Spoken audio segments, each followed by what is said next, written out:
नमस्कार जोहार, आप देख रहे हैं आवाज़दाली हर्षित टीवी। मैं श्रुति गुप्ता। घरेलू महिलाओं के लिए बहुत बड़ी खुशखबरी प्रधानमंत्री नरेंद्र मोदी के द्वारा दी गई। प्रधानमंत्री नरेंद्र मोदी के द्वारा उपभोक्ताओं को घरेलू एलपीजी गैस सिलेंडर में 200 रुपए दाम घटाने का फैसला किया है। रक्षाबंधन के मौके पर प्रधानमंत्री नरेंद्र मोदी के द्वारा बहुत बड़ी खुशखबरी घरेलू महिलाओं को दी गई। केंद्र सरकार ने घरेलू एलपीजी गैस सिलेंडर पर 200 रुपए दाम घटाने का फैसला किया है। अब बीपीएल उपभोक्ताओं को 400 रुपए कम में गैस सिलेंडर मिलेगा। प्रधानमंत्री नरेंद्र मोदी के द्वारा रक्षाबंधन के अवसर पर ये बहुत बड़ी खुशखबरी दी गई।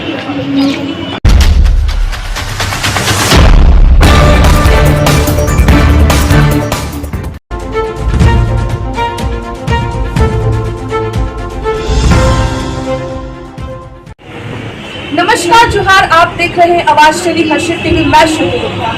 घरेलू महिलाओं के लिए बहुत बड़ी खुशखबरी प्रधानमंत्री नरेंद्र मोदी के द्वारा दी गई। प्रधानमंत्री नरेंद्र मोदी के द्वारा उपभोक्ताओं को घरेलू एलपीजी गैस सिलेंडर में 200 रुपए दाम घटाने का फैसला किया है। रक्षाबंधन के मौके पर प्रधानमंत्री नरेंद्र मोदी के द्वारा बहुत बड़ी खुशखबरी घरेलू महिलाओं को दी गई। केंद्र सरकार ने घरेलू एलपीजी गैस सिलेंडर पर 200 रुपए दाम घटाने का फैसला किया है। अब बीपीएल उपभोक्ताओं को 400 रुपए कम में गैस सिलेंडर मिलेगा। प्रधानमंत्री नरेंद्र मोदी के द्वारा रक्षाबंधन के अवसर पर ये बहुत बड़ी आदित्य L1 जो कि एक अंतरिक्ष यान है इस मिशन का, इसको पृथ्वी से 235 बाई 19,500 किलोमीटर की निम्न भू कक्षा में 19.2 डिग्री के झुकाव के साथ अंतक्षेपित किया जाएगा। इस कक्षा में निर्धारित आर्ग्यूमेंट ऑफ पेरिजी 346.6 डिग्री को प्राप्त करने के लिए PSLV के चतुर्थ चरण को 2 बार प्रज्वलित कर इसे प्राप्त किया जाएगा। आर्ग्यूमेंट ऑफ पेरिजी असेंडिंग मोड और पेरिजी के बीच के कोण है जिसे कक्षीय तल के साथ मापा जाता है। आदित्य L1 के इस दीर्घाकार कक्षा में अंतक्षेपण के पश्चात उचित समय पर और उचित अभिवृत्ति में अंतरिक्ष यान में लगे लिक्विड एपोजी मोटर्स को फायर कर कक्षांतरण किया जाएगा और इस तरह 5वीं बार में LAM मोटर को फायर कर यान को पृथ्वी की प्रभावी क्षेत्र से बाहर निकलने में समुचित गति प्राप्त की जाएगी। फिर वह पृथ्वी की कक्षा से छोड़कर सूर्य की कक्षा में प्रवेश करेगा और ऐसा करते हुए यह करीब 125 दिनों का समय लगेगा। 125 दिनों बाद यह L1 पॉइंट के पास पहुंचकर और उसकी परिक्रमा करना शुरू कर देगा और यही वह L1 पॉइंट है जहां पर से यह अपने वैज्ञानिक उद्देश्यों का भी प्रतिपादन करेगा। अब हम उड़ान से 11 मिनट की दूरी पर control system activation in progress. Let me in the meantime tell the viewers about the flight events that the launch of PSLV C-57 Aditya L1 will take. This mission is among the longest flights of PSLV. It is going to last for 63 minutes and 19 seconds.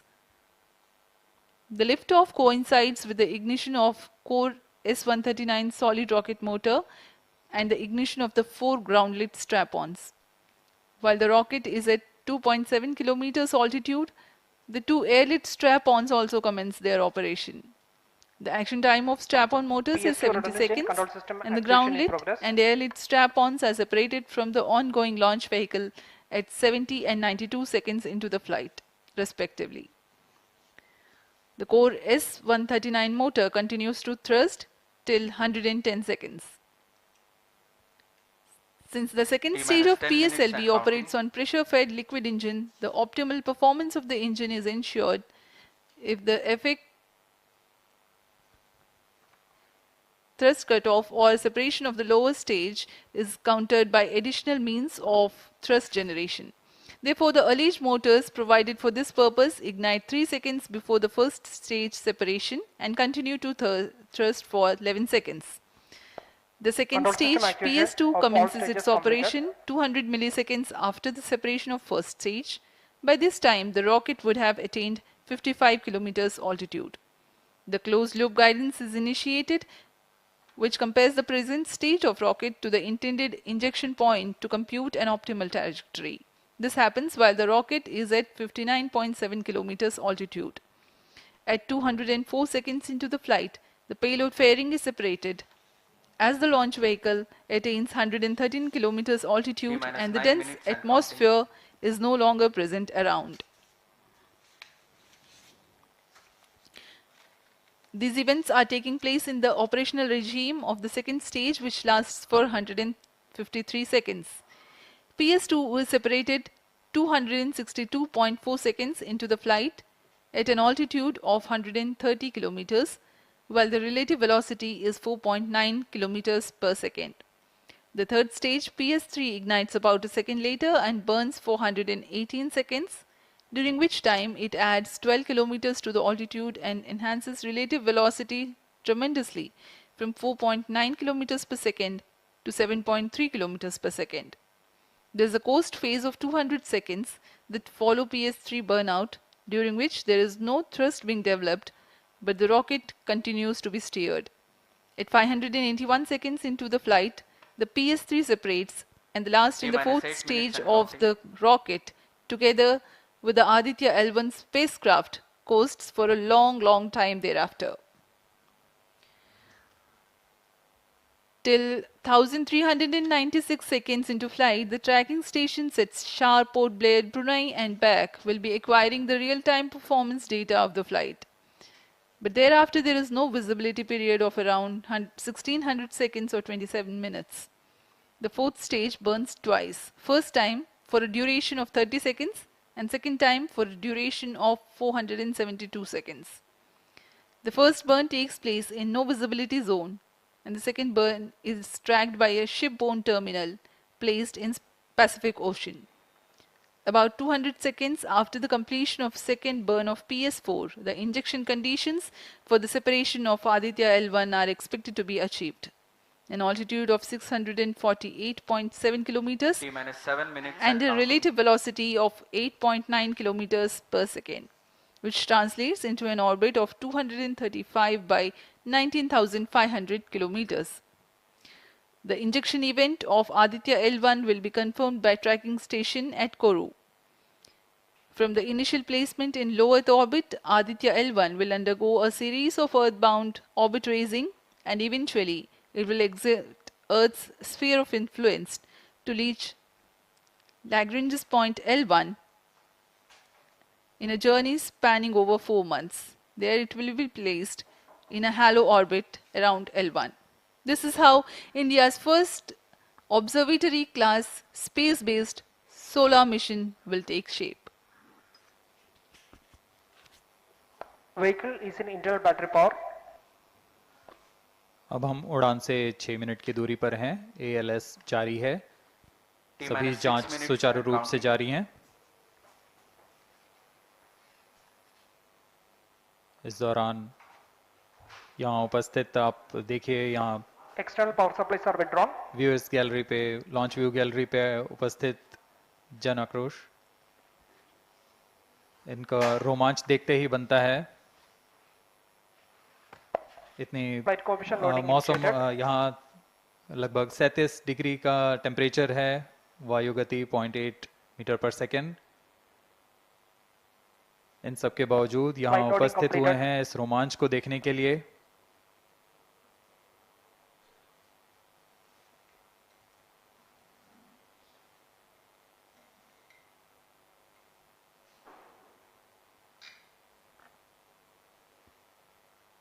Air traffic controller और मौसम विभाग की अनुमति भी प्राप्त की जा चुकी है। विभिन्न ऊंचाई पर वायु गति माप ली गई है और इसे ऑनबोर्ड कंप्यूटर पर लोड कर दिया गया है। The Satish Dhawan Space Center has its own meteorology department which keeps a very close watch on the weather at the launch base. Weather today is going to be dry and hot. The skies will remain clear. Ground winds will be benign and upper winds also are benign for the flight of PSLV C-57 Aditya L1 mission.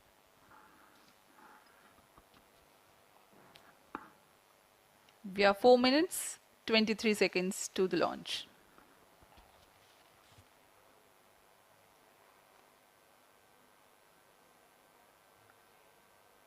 सभी वैज्ञानिक अपने console पर आंकड़े देखते हुए सभी तंत्र सामान्य निष्पादन कर रहे हैं।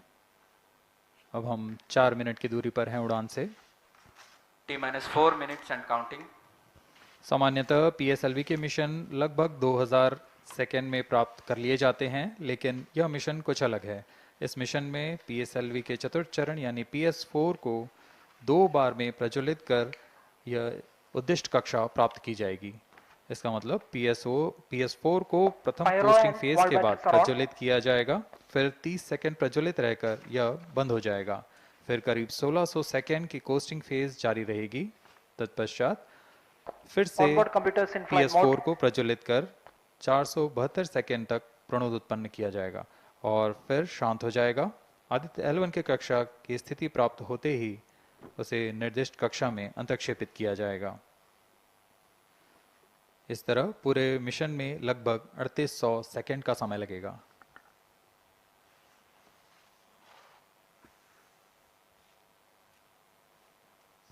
T-3 minutes and counting.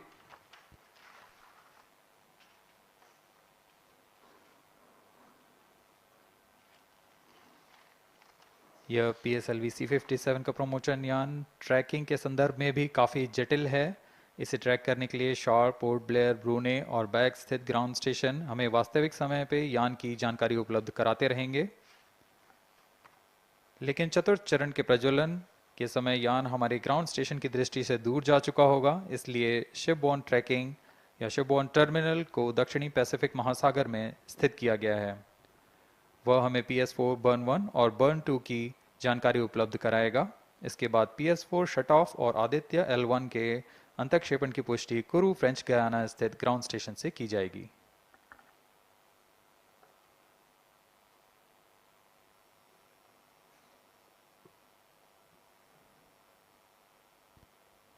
T-2 minutes and counting.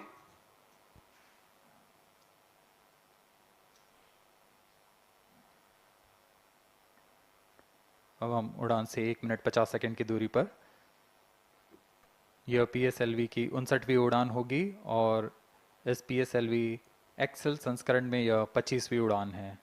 ISRO के वर्क हॉर्स कहे जाने वाले इस रॉकेट कई ऐतिहासिक मिशन को सफलतापूर्वक संपन्न किया है, जिसमें चंद्रयान 1 और मार्स ऑर्बिटर मिशन उल्लेखनीय हैं। यह प्रमोशन वर्ष 2023 का 7वां मिशन होगा। इस साल की शुरुआत में SSLV के सफल प्रमोशन से शुरुआत कर LVM-3 के 2 प्रमोशन, GSLV Mark II का 1 और PSLV के 2 सफल प्रमोशन हो चुके हैं।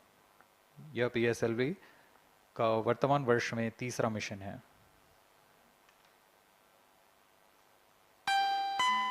All stations stand by for the time mark. T-1 minute and counting. Minus 55 seconds. All shafts are armed. Minus 50 seconds. All sequencers armed. तो हमारे साथ बने रहिए। अब 40 सेकंड पर Minus 40 seconds. प्रमोशन किया PS2 जाएगा। VHPP open. Minus 35 seconds. Minus 30 seconds. Real-time programs activated. Minus 25 seconds.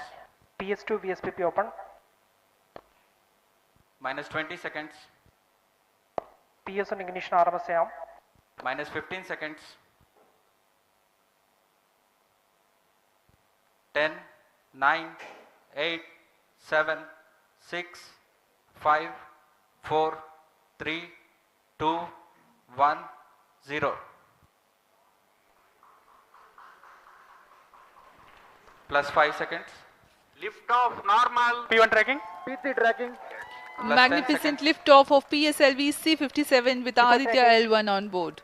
Plus 15 seconds.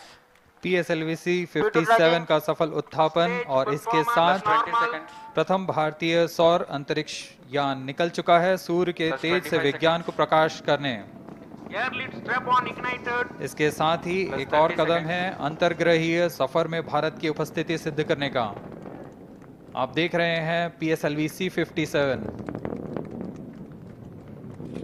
प्रथम चरण पूरी तरह सामान्य। The rocket flying forth, following nominal trajectory and developing nominal thrust. The bright fumes against a clear midday Shuttle one sky. is in main auto. A rocket launch is more than just a sight to behold. First The stage roaring sound performance and the normal. vibrations that we can feel Shuttle here. is in main Adding auto. to this, the thrill are just amazing. groundlet and airlet strap-ons operating together with the first stage S139. Ground lead strap on separated. जैसा कि निर्धारित है, ground lead स्ट्रप on को separate कर Stage दिया गया है performance normal. और प्रथम चरण का निष्पादन सामान्य है। इस घटनाक्रम में अगला एयर लेड स्ट्रप ऑन को यान से पृथक कर दिया जाएगा। Air lead strap on separated. जी हाँ, इसकी भी पुष्टि हो गई है। स्ट्रप ऑन को सफलतापूर्वक पृथक कर दिया गया है। We are 100 seconds past the launch time. The groundlet and airlet strap-ons have been separated. S139 motor still thrusting. S139 First stage 110 separated. Second के प्रज्वलन Second काल के stage पश्चात engine उसे started. भी Closed पृथक loop कर दिया गया guidance है। initiated. Plus 2 minutes. द्वितीय चरण जो कि तरल नोदक पर आधारित चरण है, इसका प्रज्वलन शुरू हो चुका है और वर्तमान में प्रणोद Second उत्पन्न stage कर रहा है। performance normal. The launch vehicle is at an altitude of 73 kilometers. First stage has been separated. Second stage has begun its operation and the closed loop guidance has been initiated. According to the announcement by Range Operations Director, PS2 is developing nominal thrust. PS2 41 ton के तरल नोदक पर आधारित चरण है। इसमें विकास engine द्वारा 800 kilo Newton का प्रणोद उत्पन्न होता है और इसका प्रज्वलन काल लगभग 150 सेकंड का होगा। Shar and Port Blair tracking stations presently acquiring signals. Flight path closely matching the prediction. Plus 3 minutes. वर्तमान में यान क्लोज लूप गाइडेंस के अंतर्गत है। Second stage performance normal. यान की ऊंचाई 106 किलोमीटर तथा सापेक्ष गति 3 किलोमीटर प्रति second. The velocity addition in PS2 regime is going to be from 2 kilometers per second to 4.9 kilometers per second. Payload fairing separated. The payload fairing covering the Aditya L1 spacecraft has been separated. The current altitude of the launch vehicle is 118 kilometers. Relative velocity exceeding 3.8 kilometers per second. जी हाँ, यान अब घने वातावरण से बाहर जा चुका है, इसलिए ऊष्मा कवच की जरूरत नहीं रह जाती है और इस कारण इसे Plus यान 4 से minutes. पृथक कर दिया जाता है। Second stage performance normal.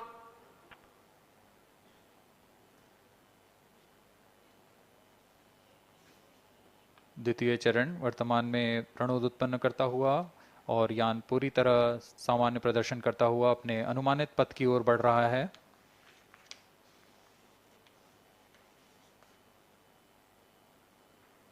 Second stage separated. Third stage ignited. द्वितीय चरण को भी सफलतापूर्वक यान से पृथक कर दिया गया है उसके प्रज्वलन Third stage काल समाप्त होने पर। performance normal. और तृतीय चरण जो कि ठोस नोदक पर आधारित चरण है, इसका प्रज्वलन शुरू हो चुका है। We are close to 5 minutes past the launch time. Presently, the third stage of PSLV is operational, developing nominal thrust. Plus 5 minutes. तृतीय चरण में 7.6 टन के ठोस नोदक का प्रयोग होता है और इसका प्रज्वलन काल 117.7 सेकंड का होगा। इस दौरान यह 240 किलो न्यूटन का प्रणोद उत्पन्न करेगा।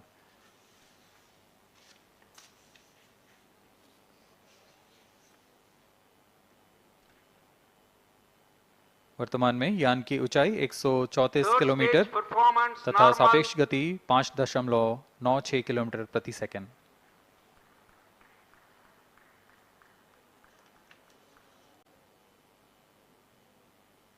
जैसा कि हम जानते हैं, पीएसएलवी सबसे विश्वसनीय रॉकेट रहा है इसरो का, वैसा ही प्रदर्शन करता हुआ एक और मिशन पीएसएलवी C57 का।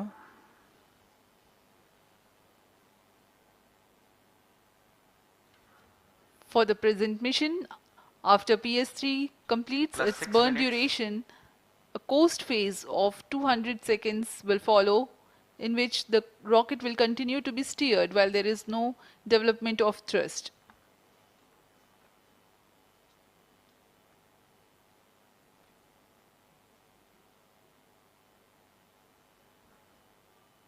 जी हाँ, अभी कुछ ही क्षणों में Third PS3 stage का action completed. प्रज्वलन काल समाप्त हो चुका है और कोस्टिंग फेज इसके बाद जारी रहेगा। Vehicle in combined hosting for approximately 200 seconds.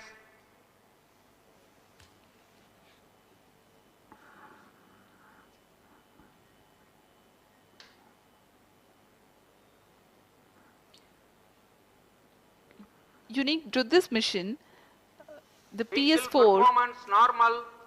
will start twice at pre-designated times Plus and 7 duration. minutes. The multiple start capability of PS4 will be utilized very aptly to achieve the argument of perigee of 346.6 degrees, which is very crucial for this mission. The commencement and duration of PS4 burns enable achieving this orbital parameter. Argument of perigee is the angle that is made by the perigee point from the ascending node at equatorial plane. AOP exceeding 300 degrees is helpful in mission planning to achieve halo orbit around L1 with minimal propellant expenditure.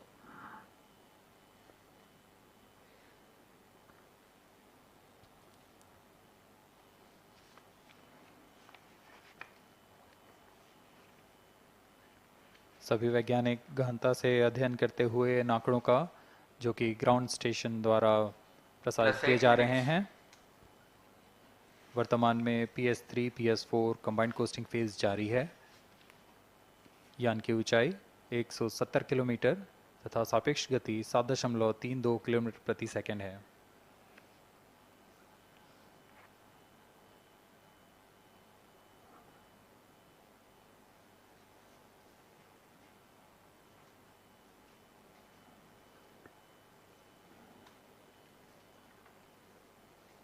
Vehicle performance normal.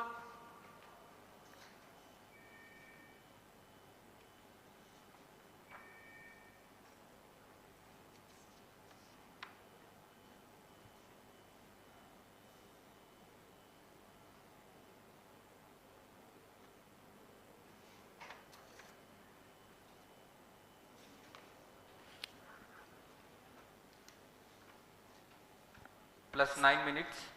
Speaking a few words about the Aditya L1, describing the sun, Indian Vedas have said, Yesha Bhagavan Manirakasha Mandalasya Chakravarti Khechara Chakrasya Deepako Brahmanda Bhandasya Asayeva Charkarti Bharvati Jarhati Jagat. This mighty jewel, the light of eastern sky, who generates, operates, and destroys the universe, while the energy of sun, after having filtered by the atmosphere, is available for the sustenance of earth, the explosive phenomena in sun and the solar flares are a cause for concern to the spacecraft and human space missions. The vantage point for such observations is a place in between the sun and earth. Third stage separated. Now we have a successful separation event of the third Vehicle stage in of separated PSLV. hosting. It is approximately 900 seconds. Plus 10 minutes.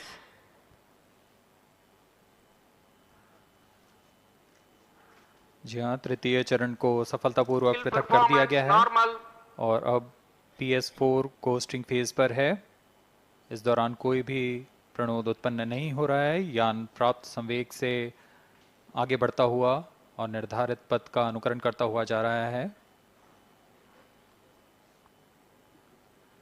We are 627 seconds from the launch. For another 600 more seconds or so, we will be getting tracking data from the BIAX ground station.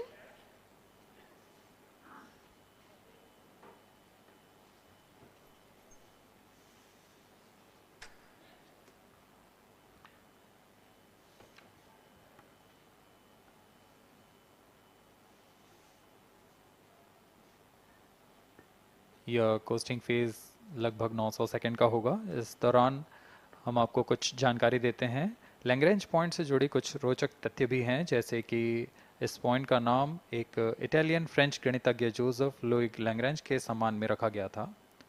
उन्होंने 1972 में इसे अपनी तकनीकी प्रपत्र general three body problem में वर्णित किया है, लेकिन इससे पहले भी 3 पॉइंट L1, L2 और L3 को खोजने का श्रेय स्विस गणितज्ञ लियोनार्ड आयलर को जाता है।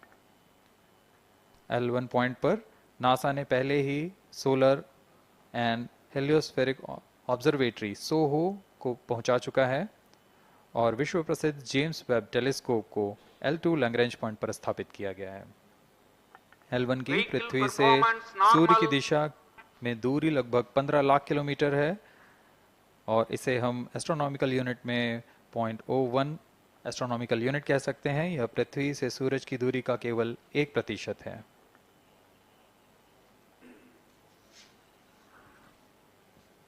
The vantage point for observing sun is a place in between the sun and earth where direct visibility exists to the sun while continuous communication link exists with the earth. These observations will generate a forewarning about disturbances in near earth space environment which could pose danger to the communication systems and spacecrafts. Various thermal and magnetic phenomena on the sun are of extreme nature, which cannot be replicated in labs. The best way is to observe the sun up close.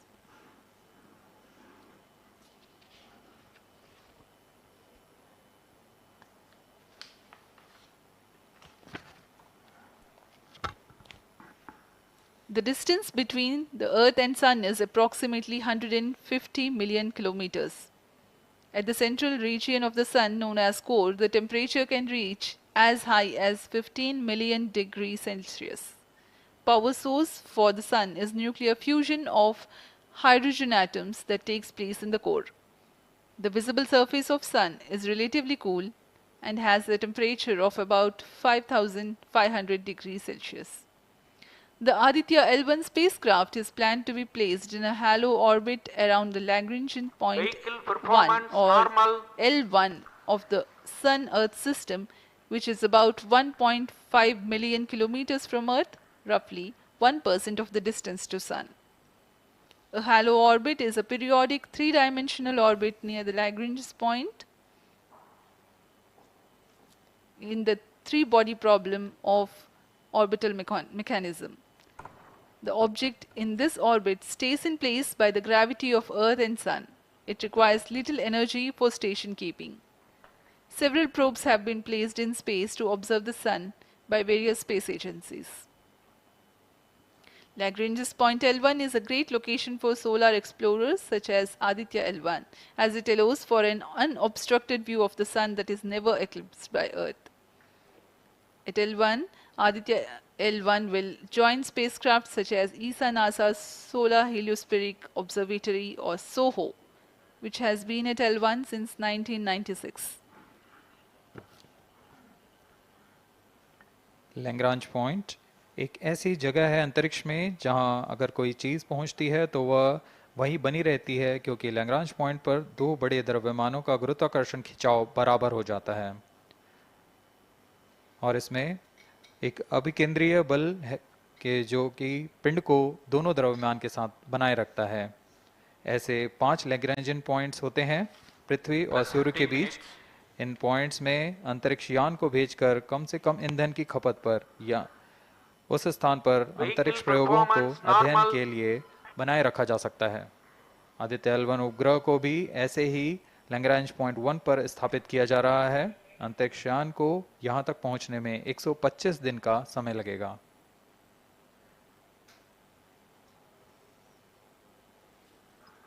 इस Lagrangian points के कुछ फायदे होते हैं, जैसे हम यहाँ Aditya L1 के बारे में बात कर रहे हैं तो यह अंतरिक्ष यान लैग्रेंजियन पॉइंट 1 के पास जाएगा और यहाँ ऐसा पॉइंट है जहाँ से सूर्य को बिना किसी ग्रहण या रुकावट के निरंतर देखा जा सकेगा और अध्ययन किया जा सकेगा।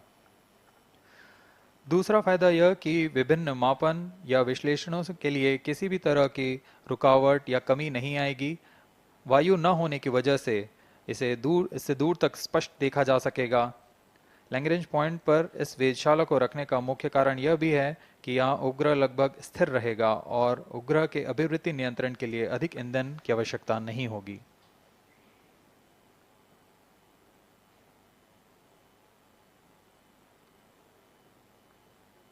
वर्तमान में PS4 चरण का कोस्टिंग फेज जारी है। अब यान की ऊंचाई 280 किलोमीटर तथा सापेक्ष गति 7.18 किलोमीटर प्रति सेकंड है। अब यह उचित अभिवृत्ति प्राप्त कर पुनः प्रज्वलित किया जाएगा।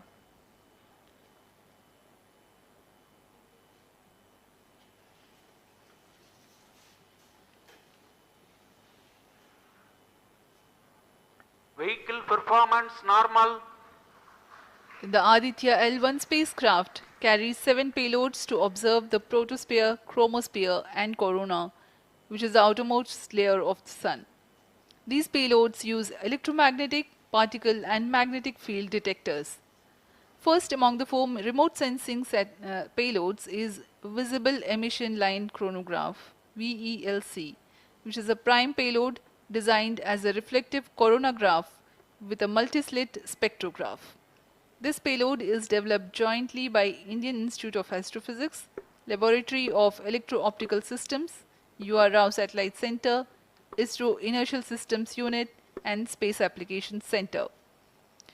The second payload is Solar Low Energy X-ray Spectrometer, or SOLEX, designed to measure the solar soft X-ray flux to study solar flares. This payload is developed by UR Rao Satellite Center. Third payload is the Solar Earth Ultraviolet Imaging Telescope SUIT, which is a UV telescope to image the solar disk in the near ultraviolet wavelength range.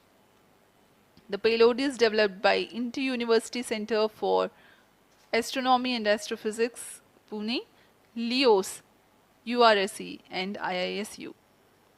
The fourth payload is High Energy L1 Orbiting X-ray Spectrometer, or HELIOS, developed by URSE. Is a hard X-ray spectrometer designed to study solar flares in high energy X-rays. The fifth payload is the one which is meant for in situ observations. This is Aditya Solar Wind Particle Experiment, or otherwise called as ASPEX, which comprises of spectrometers to measure low energy particles and high energy ions. This payload is developed by Physical Research Laboratory.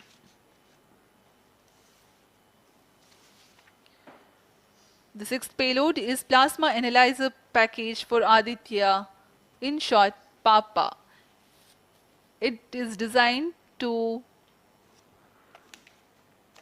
understand the solar winds and its composition and perform mass analysis of solar winds. This payload is developed by Vikram Sarabhai Space Center. The seventh payload is a magnetometer, or MAG, developed by LEOS, which will measure the low intensity interplanetary magnetic field in space using a pair of magnetic sensors.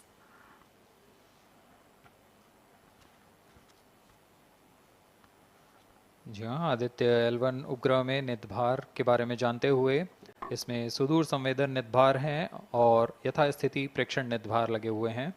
सुदूर संवेदन नितभार में सूर्य का प्रेक्षण करने के लिए VELC corona प्रतिबिंबन और वर्णक्रम मापन के लिए है। सोलर अल्ट्रावायलेट इमेजिंग टेलीस्कोप, जो कि संकीर्ण और ब्रॉडबैंड फ्रीक्वेंसी में फोटोस्फीयर और क्रोमोस्फीयर प्रतिबिंबन यह पैराबैंगनी प्रतिबिंबन टेलीस्कोप है।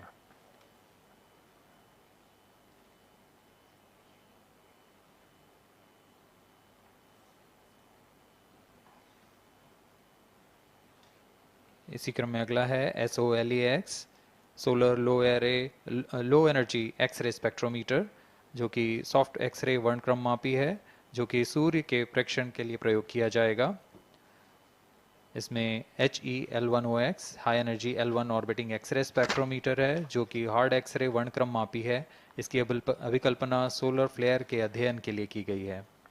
यथास्थिति नितभार में Aditya solar wind particle experiment, इसका उद्देश्य है सोलर पवन सौर पवन में भारी आयंस, प्रोटॉन्स और अल्फा पार्टिकल का विश्लेषण करना। अगला है plasma analyser package for Aditya. यह भी सौर पवन में उपस्थित कणों में इलेक्ट्रॉन और भारी आयंस की दिशा के साथ विश्लेषण करने के लिए इसे बनाया गया है। Advance triaxial high resolution digital magnetometer, इसे त्रिअक्षीय चुंबकीय क्षेत्र के यथास्थिति मापन करने के लिए बनाया गया है और ऐसे 2 समुच्चय लगे हुए हैं इस उपग्रह में।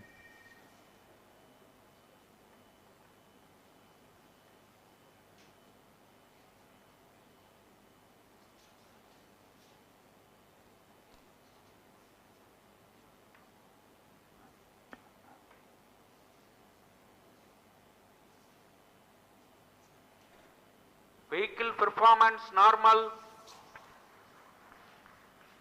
यान पूरी तरह सामान्य, सभी तंत्र सामान्य रूप से कार्य कर रहे हैं और यान अपनी उद्देश्य कक्षा की ओर बढ़ रहा है।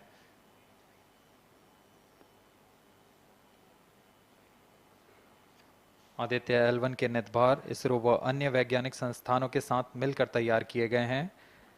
Visual emission line chronograph VLC Indian institute of astrophysics Bengaluru द्वारा तैयार किया गया है। Solar ultraviolet imaging telescope suit inter university centre for astronomy and astrophysics Pune द्वारा निर्मित है। सोलेक्स और हेलियोस दोनों ही UR सैटेलाइट सेंटर बेंगलुरु द्वारा निर्मित किए गए हैं। ASPX और PAPA space physics laboratory VSSC Thiruvananthapuram द्वारा निर्मित किए गए हैं। और अंत में magnetometer laboratory for electro optics systems Bengaluru द्वारा निर्मित किया गया है।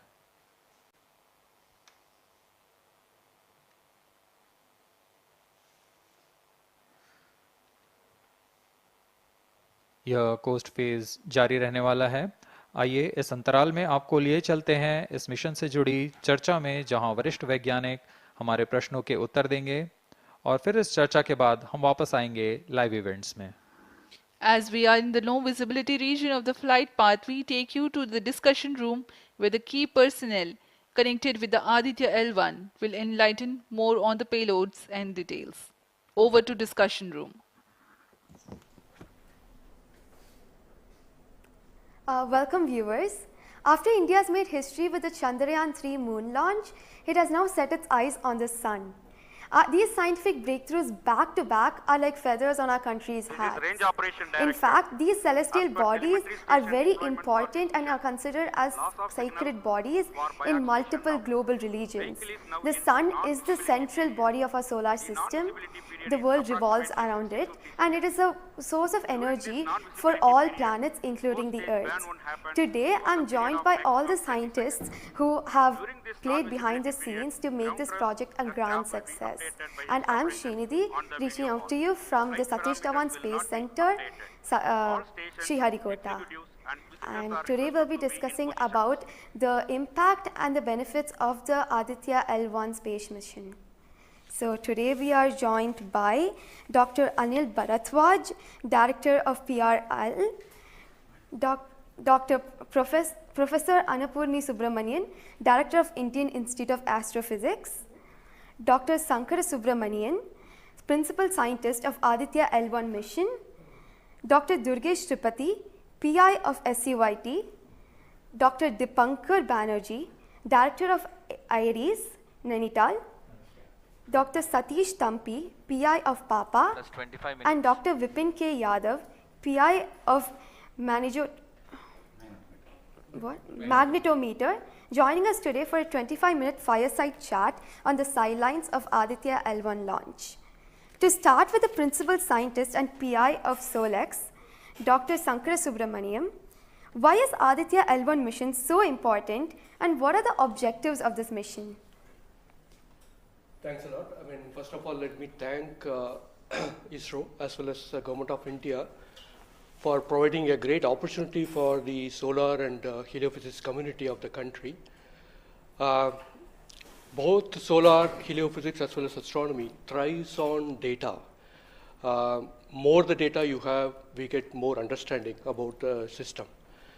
And sun is our own star, our dearmost star, so understanding them is much more important for our everyday life.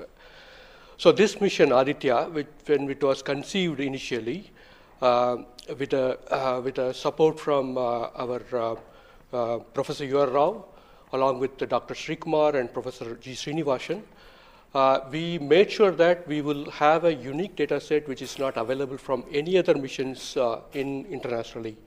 So the 7 payloads, what was conceived for this particular mission, will provide a unique set of data which is currently not available from any other missions, which will provide us new insight into the solar and heliophysics community in India, and provides some important aspects like the initiation of the coronal mass ejections, the speed at which it gets initiated, and some wave bands which are very important for the Earth ionospheric connections, like near ultraviolet band, and the high energy particles, which is high energy radiations, as well as particles which is coming from the solar flares and coronal mass ejections. So these are the informations which would be available from this particular mission, which will allow us to understand the sun, its dynamics, as well as the inner heliosphere, which is an important element for the current day technology, as well as the space weather aspects of it. Thank you so much for your remarks, sir. So now we move on to Dr. Anil Bharadwaj. So the sun is a very important energy source of life. Having understood that, it creates a trouble when it's angry. How does Aditya L1 helps us through the mission? Thank you and good morning, viewers. First of all, let me tell you that Aditya L1 is a multi-wavelength, multi-instrument and multi-directional mission. Multi-wavelength because it works in X-rays, UV and visible. Multi-instrument because there are 7 experiments on board. And multi-directional because it looks not only in the sun direction but also around it. Now when the sun becomes angry, there are 2 types of process which happens. One is solar flares, that means electromagnetic radiation, which reaches the earth in 8 minutes. But along with that, there is a mass which is also ejected out in form of plasma, and that can take about 2 to 4 days to reach the earth. What we are looking for from the Aditya L1 mission is to see the impact of solar flares as well as coronal mass ejections as they come to the earth. We have instruments which look at not only in the sun direction, but also in other directions, for example, perpendicular to ecliptic or in the earth directions. The impact is that we need to see when the sun becomes quite angry, what are the ways in which it is affecting the planet Earth, and L1 point being at point L1, which is just 1% away from the Earth, it is able to provide us a lot of new informations of the plasma and the electromagnetic radiations which is reaching the planet Earth. Thank you so much, sir. So now we'll move on to Dr. Annapurni Subramaniam. So the science behind this mission is very unique. So what's the impact of this on the Earth and also on the heliosphere? Yeah, so thank you for having me on this show.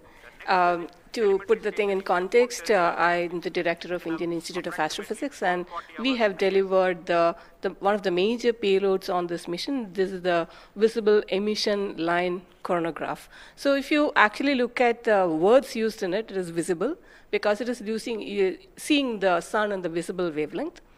Emission line, so what is it detecting? It is the emission line of certain elements. Because the corona is hot, the emission which you get is in the terms of, it's not absorbing the light which is coming from the sun, but it's already hot, so it is coming down by emitting lines. So we are tracking these lines using what? A coronagraph. Now what is a coronagraph? This instrument makes a total solar eclipse all the time within the instrument. So you are looking at the sun all the time, 24/7, through using this mission.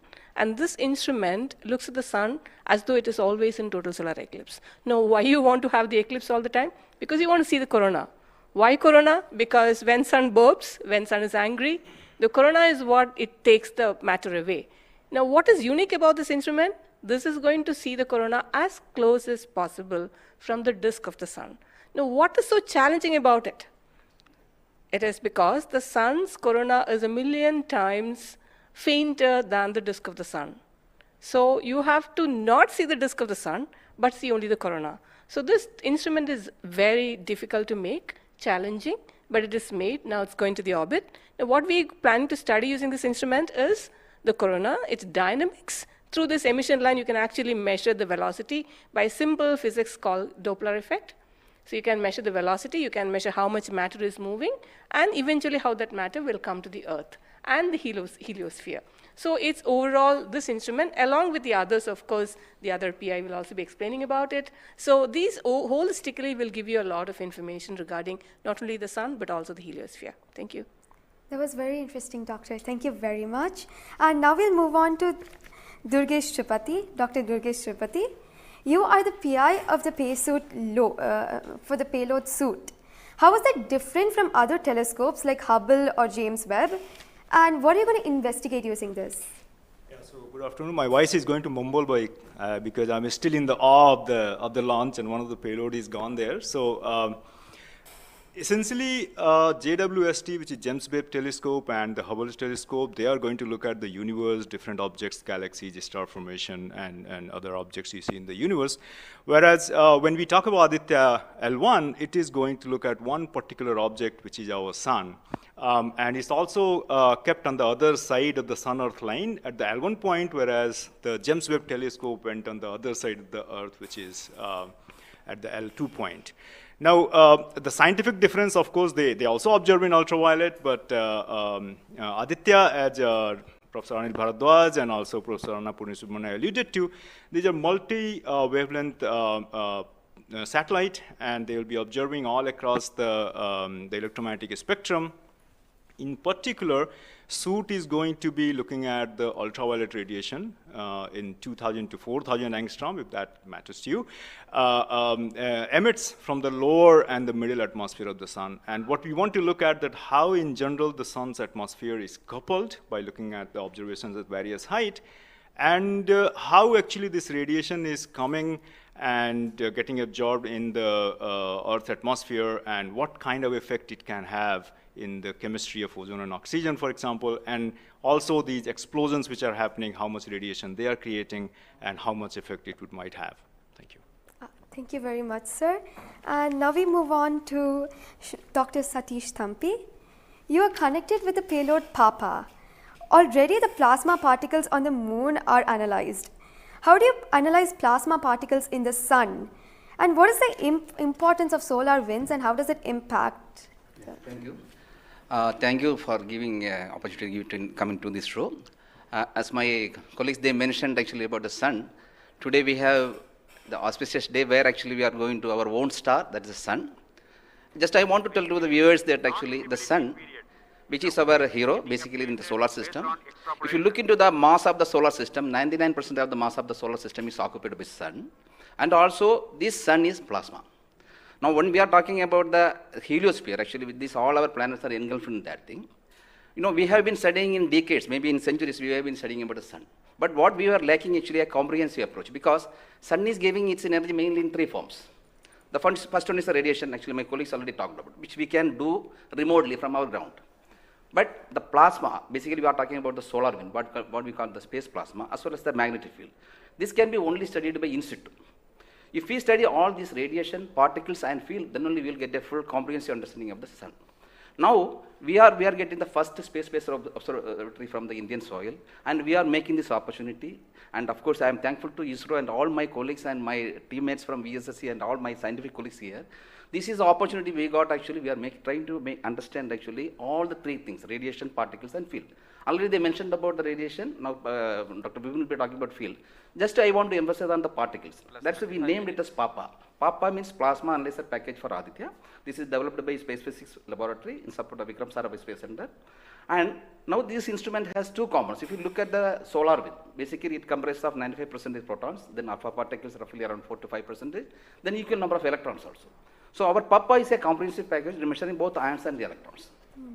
Now these electrons, like already our colleagues, they mentioned actually the major transition events like coronal mass ejection. That's a huge mass which is coming out of sun. Basically it's a plasma. Basically when we are talking about solar and basically nothing but it's an extension of the corona only. That's atmosphere. Now these particles actually, they only actually modulate the energy and momentum of the planetary atmospheres. See, when then sun is quiet, like it is not aggressive, sun is what we are getting the ambient solar wind. So if you look into that thing actually, that one actually gives what we call about the interactions, what we call the normal routine phenomenon which is happening on there. But when there is sun is angry, it gives like CME, CAR, or these sort of events are happening, that is really going to affect our planets. That's what we call the space weather. Now, our intention is to understand, first of all, actually what these effects, basically the solar wind, in the ambient condition, as well as during this transition events, how this solar wind behaves, and also how this coronal mass ejections, which is passing through different planets, how actually, what are the different things, like what we call about the microphysics, macrophysics, and the mesophysics of that things, that we want to understand. So one thing is actually, it's a physics subjective to understand, because we are getting an ideal point, Lagrangian point, which is in the sun-earth plane, and we will be seeing the events exactly there. Second thing is actually, we can definitely monitor the parameters. Like what actually Papa will measure electrons and ions, we will be getting energy, direction, and angular information, mass information. So if we know these things related to electrons, electrons we don't want the mass, but for the ions we are getting the mass information.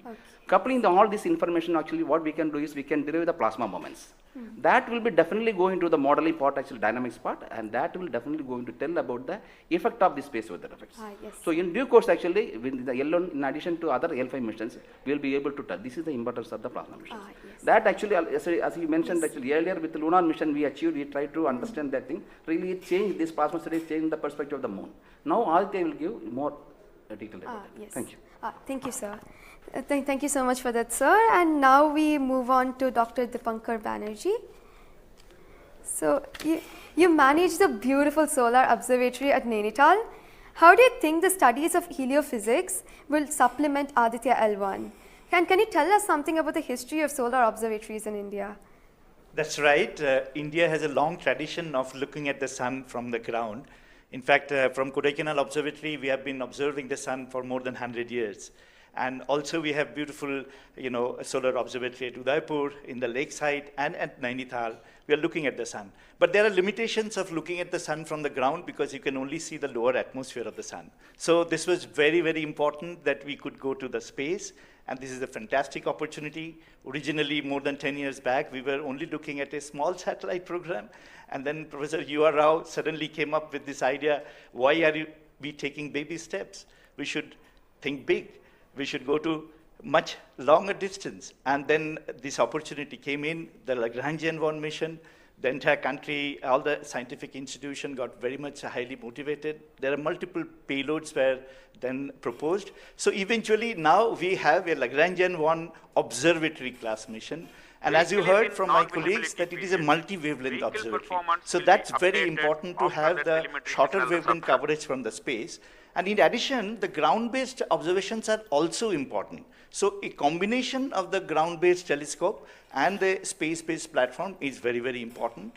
And since you asked about the question about the, how Aditya in the overall heliophysics research within the international scenario, we only have 3 spacecraft around Lagrangian 1 point primarily from NASA and ESA. So I think again, this is a fantastic achievement from India. If you could reach L1 with the full observatory class mission, it will really open a new window altogether. So I think this is a great opportunity, and we are all looking forward. And as I mentioned, probably we'll request that, a better ground-based facility. We have already projected a National Large Solar Telescope project from the ground. I think this is now high time. We have a very nice ground-based telescope also to complement the capabilities of Aditya L1. Thank you very much, sir. Indeed, it's a very great opportunity. And now we move on to Dr. Vipin K. Yadav. So you're in charge of the magnetometer. What is the contribution of magnetometer to Aditya program? You see, the magnetic field measurements are very crucial in space, and especially at L1 point. What we are going to measure with magnetometer is the interplanetary magnetic field that is coming all the way from sun and towards the earth. So typically these values at L1 point are around 5 to 10 nanotesla. But these values increases whenever there is an extreme solar event, such as the coronal mass ejection or say a solar magnetic storms. Now these events are crucial to monitor the near Earth space weather, because these can have an effect on the life on Earth. If you remember Quebec, there was an event when the power lines were snapped a few years ago. That was because of an extreme solar event.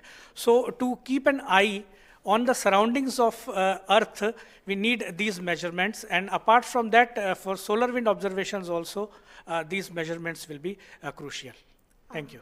Thank you very much, sir. So now we move on to Dr. Anuj Nandi. So what is the importance of solar flares and the impact in heliospheres? And how does Aditya L1 contribute to all of this? Good afternoon, viewers. As my colleagues already pointed out the importance of this mission and the instruments about. So the thing is, as you know, that solar flares are the energetic and explosive energy release in few seconds to minutes time scale, and it is order of 10 to 27 arcs to 10 to 32 arcs. Now the thing is, these solar flares, why it is important, as because the solar flares actually tells the dynamics and activity in the sun. So the thing is, there are two unique instruments built by URAV Satellite Center that is going to cover the solar flares from 1 kV to extremely high energy, about 200 kV. And we know that visible sun is only 6000 degree Kelvin temperature, whereas the outer surface of the sun is million degree Kelvin. So the thing is, why there is disparity? So I think these two instruments, along with the other two instruments, VLC and SUIT, we are going to address this $1 million questions as well as why there is difference. Thank you. Thank you very much, sir. And now I'd like to go back to Dr. Anil Bharadwaj. So there are many satellites that are sent to the space by other nations. So what makes Aditya L1 different from these satellites? Well, that's a very good question because, first of all, let me again tell you that India will be the third, or ISRO will be the third space agency to have a mission at L1 point. And I just mentioned that it is multi-wavelength, multi-instrument, and multi-direction, and it measures particle, field, and radiations. So you don't have such kind of satellites existing at L1 point so far and currently. That makes Aditya L1 absolutely unique because we are going to measure remotely, in situ, and particles and fields. I was also mentioning about multi-direction, and that is coming from the ASPECTS payload, which stands for Aditya Solar and Particle Experiments. And this is going to measure particles ranging from 100 EVs going to several MeVs, which is essential for us to know because when the CMEs are happening or the sun is quite angry, the plasma which is coming out from the sun ranges from several EVs to several MeVs. And therefore, we should know in what direction the plasma is coming and whether the plasma is getting accelerated in between when it comes from sun towards earth. And therefore, there is a multi-direction information which is available from the ASPECTS payload because it consists of two sensors, SWIS and STEP, essentially giving you in two different energy bands. And therefore, we'll be able to quantify the CME, CIRs, and all the processes which is happening on the sun, which gives out coronal mass ejections. Thank you. Thank you very much, sir, for your remarks. And now finally, we move on to the principal scientist, Dr. Sankara Subramaniam. So how does the Indian science community seek to capitalize on ISRO's space capabilities, especially these observatory missions like Astrostat and Aditya L1? Yeah. So now ISRO has established that it has a capability to send observatory class missions anywhere in the interplanetary medium. ISRO also is developing capability for small satellite missions like a nanosat, CubeSat, as well as the small satellite capability. And that is something which especially a heliophysics community could utilize it because we can, at a low cost, we can launch many more such instruments which are essential for heliophysics community here in India. So, and also the bigger mission takes its own life cycle because it requires technologies to be developed for a bigger missions.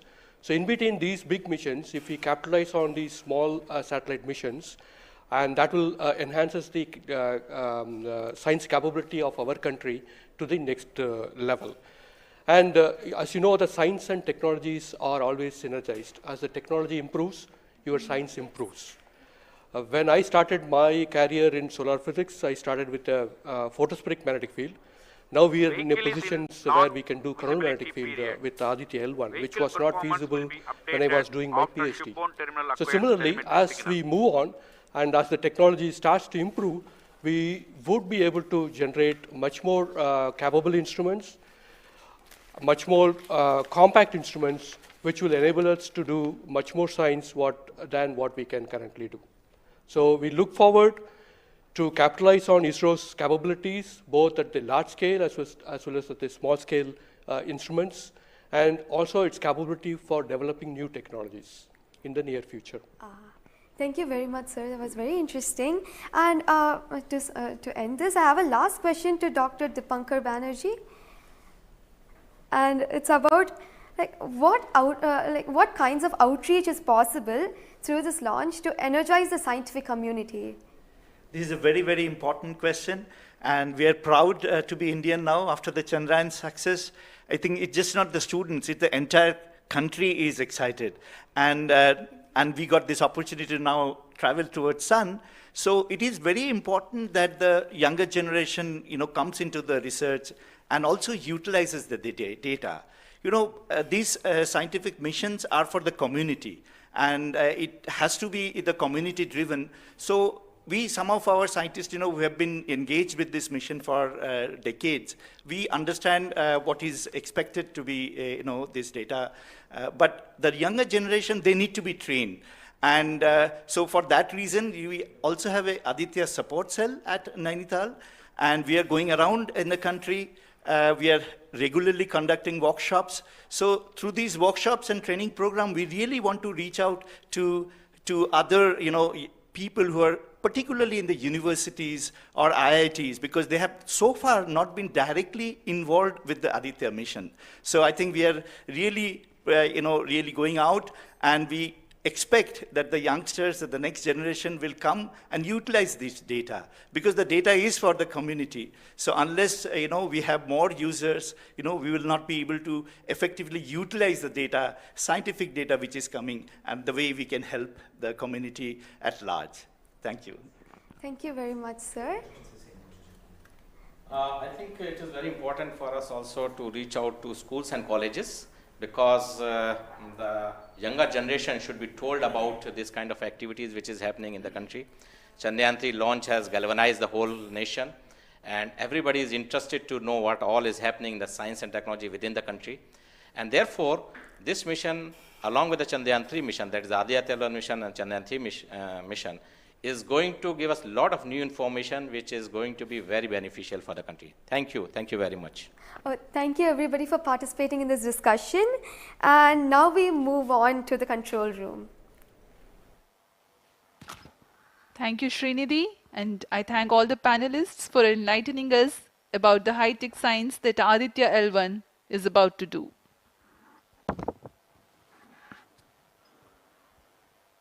जी हाँ, अभी आपने सुना इसरो के तथा अन्य संस्थानों के वरिष्ठ वैज्ञानिकों ने हमारे बहुत महत्वपूर्ण सवालों के बहुत ही रोचक उत्तर दिए हैं। इस दौरान चतुर्थ चरण के बर्न 1 को कंफर्म किया गया है फिजी टेलीमेट्री स्थित स्टेशन से। इसमें यान में होने वाले त्वरण के बदलाव को मापा जाता है और इससे पता लगाया जाता है कि यान के इंजन में शुरुआत हुई थी या नहीं, और इसकी पुष्टि कर ली गई है। लेकिन अभी भी यान हमारे दृष्टि से बाहर है, हमारे ट्रैकिंग रेंज से बाहर है, लेकिन इसकी यात्रा अभी जारी है। और अब हम स्क्रीन पर देख पा रहे हैं यह पूर्वानुमानित पथ दिखाया जा रहा है।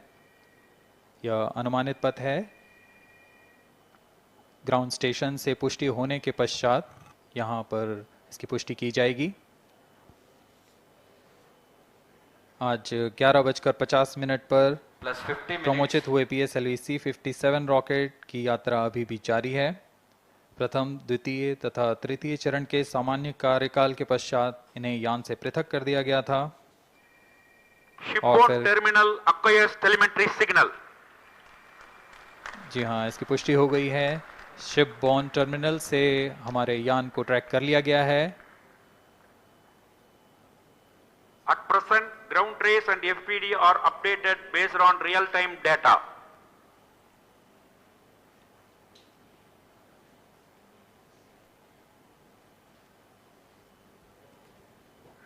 अब हमारे ग्राफ को वास्तविक समय से दिखाया जा रहा है। यह वास्तविक डेटा है जो अब हम देख पा रहे हैं।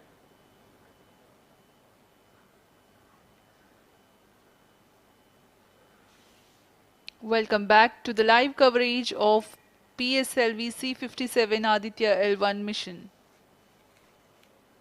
The launch took place at 11:50 hours Indian Standard Time from the second launch pad at Satish Dhawan Space Center, Shar, Sriharikota. The first, second and third stage of the launch vehicle have performed normally, and the launch vehicle was in the no visibility range for the ground tracking stations. Shipborne terminal in Pacific Ocean has started to acquire signal 51 minutes into the flight.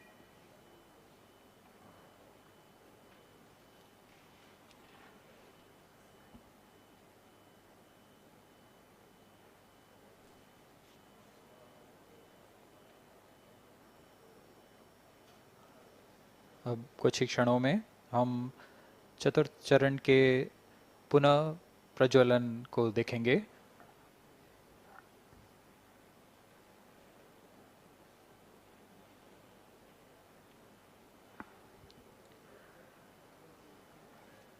In the past 26 minutes or so, the ground trace for the flight was being updated by extrapolation.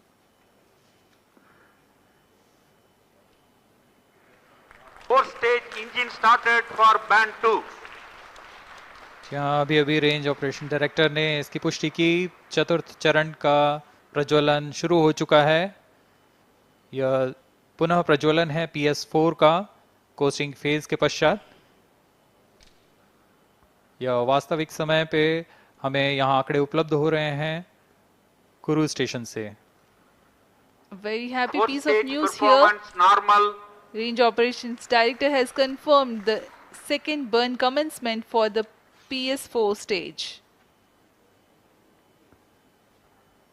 Around 14 more minutes to go for the spacecraft injection.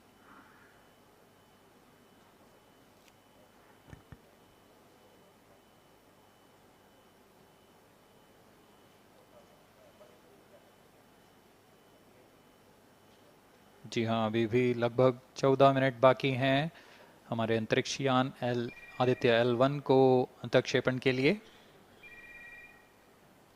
आपकी जानकारी के लिए बता दें कि इस कालावधि जब अंतरिक्ष यान या हमारा यान हमारी दृष्टि से दूर हो जाता है, इस कालावधि में ग्राउंड स्टेशन की दृष्टि से बाहर जा चुका होता है और यान के ऑन बोर्ड कंप्यूटर पर टेलीमेट्री स्टोरेज पर यान के महत्वपूर्ण आंकड़े सेव किए जाते हैं। जब यह हमारे तय ग्राउंड स्टेशन की रेंज में आते हैं तब इन आंकड़ों का प्रसारण होता है और वहां से इनकी पुष्टि की जाती है कि यान इस दौरान किन गतिविधियों से गुजरा।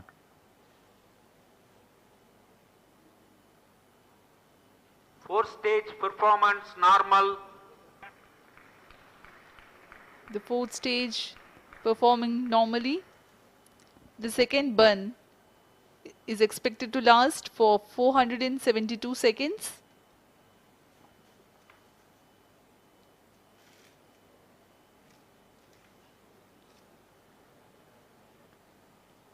यह चतुर्थ चरण है PSLV XL रॉकेट का।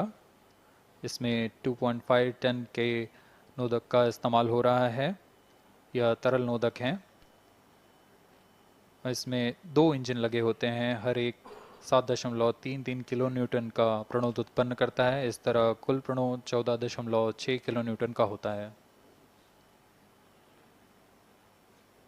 Plus 55 minutes.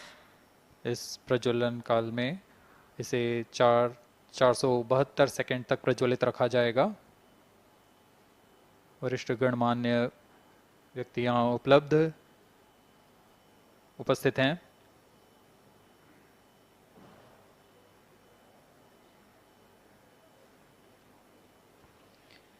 We are close to 55 minutes 30 seconds past the launch. PS4 stage currently burning for the second time. Fourth stage performance normal.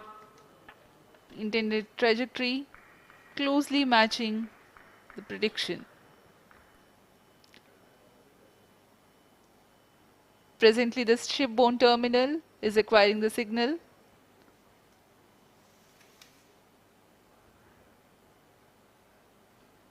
few seconds later, there will be another no visibility phase before Koru starts to acquire signal.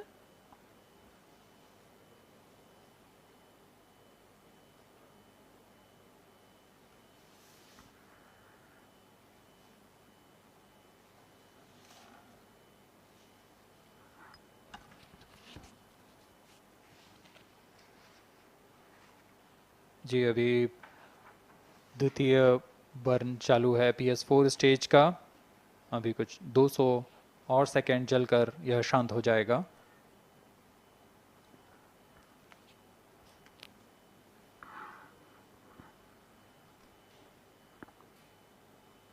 सूर्य एक बड़ा और हमेशा से एक समीप का सितारा रहा है हमारे लिए। असल में यह गर्म आग का गोला है जो अनगिनत हाइड्रोजन एटम्स के फ्यूजन रिएक्शन से ऊर्जा प्राप्त करता है, और इस ऊर्जा से इस सौर मंडल को एक परिवार की भांति समेटे हुए है। पृथ्वी से सूर्य की दूरी लगभग 150 मिलियन किलोमीटर है। सूर्य ही हमारी ऊर्जा स्रोत है और इस जीवन जो हम जानते हैं उसका भी स्रोत है। Loss of signal for shipborne terminal. The next telemetry station is Kuru. The telemetry signal break will be approximately 205 seconds. During this non-visibility period, ground trace and flight parameters will not be updated. यान फिर से अंतर्दृष्टि हो चुका है, हमारे trekking range से बाहर है। अगला ट्रैकिंग स्टेशन गुरु स्थित फ्रेंच गयाना स्थित गुरु स्टेशन से हमें आंकड़े उपलब्ध होंगे कुछ ही समय में।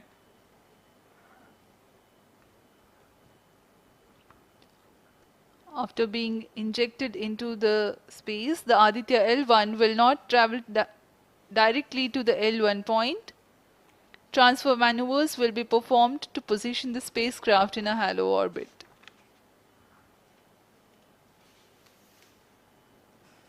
Aditya L1 will first be made to perform maneuvers in Earth orbit. Adjustments will be made in its orbital parameters. After ascertaining the normalcy of the craft, its systems, payloads, and the orbital parameters, burn to exit Earth's sphere of influence will be initiated. After exit from SOI, the cruise phase will start, and subsequently the spacecraft will be injected into a large halo orbit along L1. The total travel time from launch to L1 will take about 4 months for Aditya L1.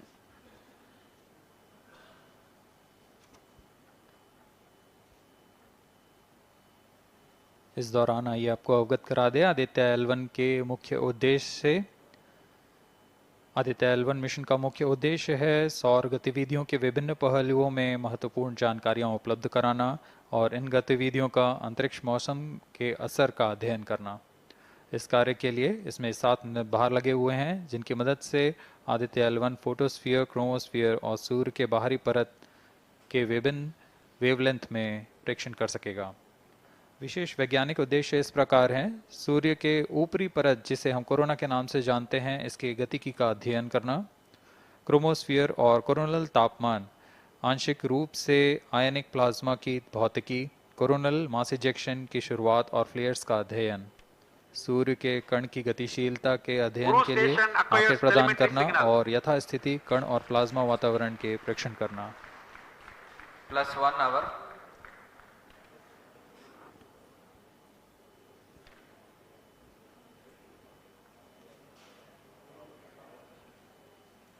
वर्तमान में आरओडी ने घोषणा की अब चतुर्थ चरण को बंद कर दिया गया है, उसका थ्रस्ट कट ऑफ कर दिया गया है और वह बंद हो चुका है और इसकी भी पुष्टि हो चुकी है कि आदित्य L1 के अंतक्षेपण की स्थितियां प्राप्त की जा चुकी हैं। We are now eagerly awaiting the injection of the satellite, as we have the confirmation from the Range Operations Director that the thrust cutoff for 4th stage of PSLV has been achieved.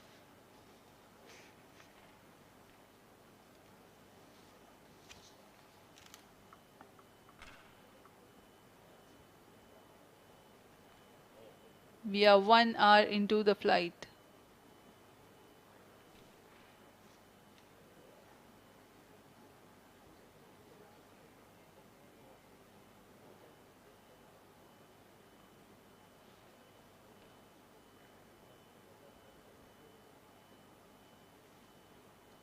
कुछ ही क्षणों में कुरु स्थित ground station से इसकी पुष्टि की जाएगी।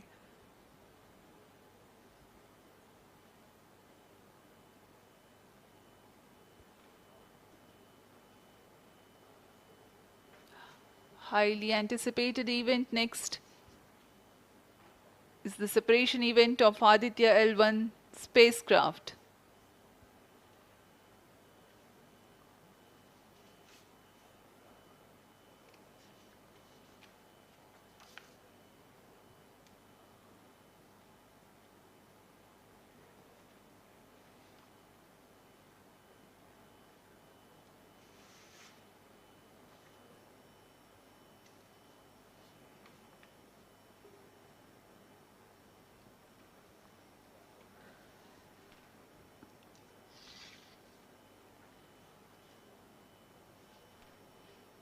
यान अपने निर्धारित कक्षा की ओर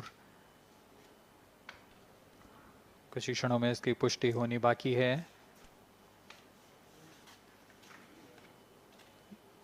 यान से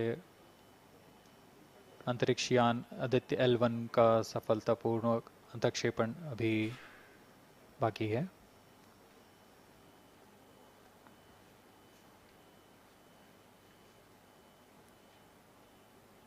For Aditya L1, ISRO has developed advanced flight dynamic software to obtain past trajectory data from tracking, apply mathematical computation to calculate present and future location of the spacecraft in a process known as orbit determination.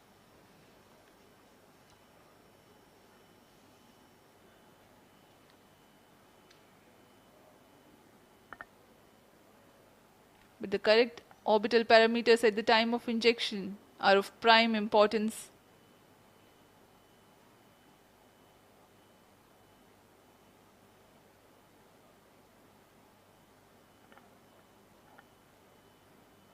अब तक कुल 22 सौर मिशनों को NASA, Isa, German Aditya L1 satellite separated.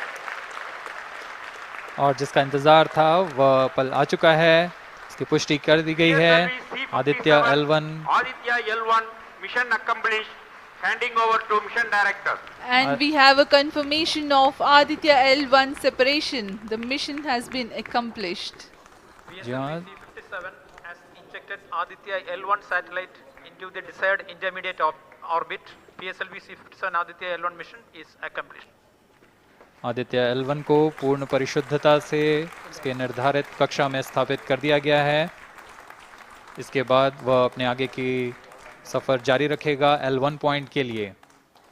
Do join us for the address by Chairman ISRO Secretary Department of Space Shri S. Somnath. सभी दर्शकों को शुभकामनाएं और बधाइयां इस मिशन की सफलता के लिए।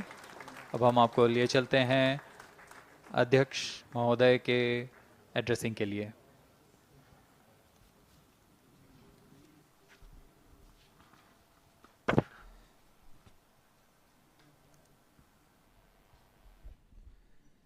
Congratulations. The Aditya L1 spacecraft has been injected in an elliptical orbit of 235 by 19,500 kilometers, which is intended very precisely by the PSLV, very unique mission mode here, with the upper stage of the PSLV taking 2 burn sequence for injecting the primary satellite for the first time. So I want to congratulate PSLV for such a very different mission approach today to do this mission of Aditya L1 to put it in the right orbit. Now, from now, the Aditya L1 will take its journey after some Earth maneuvers. It will start its journey to the L1 point, a very long journey of almost 125 days. So let us wish all the very best to Aditya spacecraft for its long journey and being put around the halo orbit of L1. So with me, the mission executives are there. Mr. Biju, the mission director, and Nigar Shahji, the director of the satellite project. So let them join me.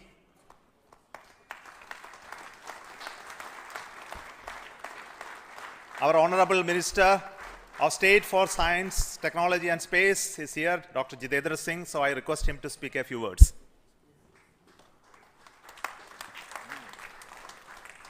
be there.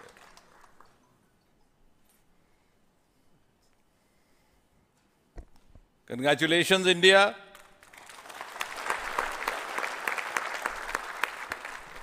Congratulations, ISRO.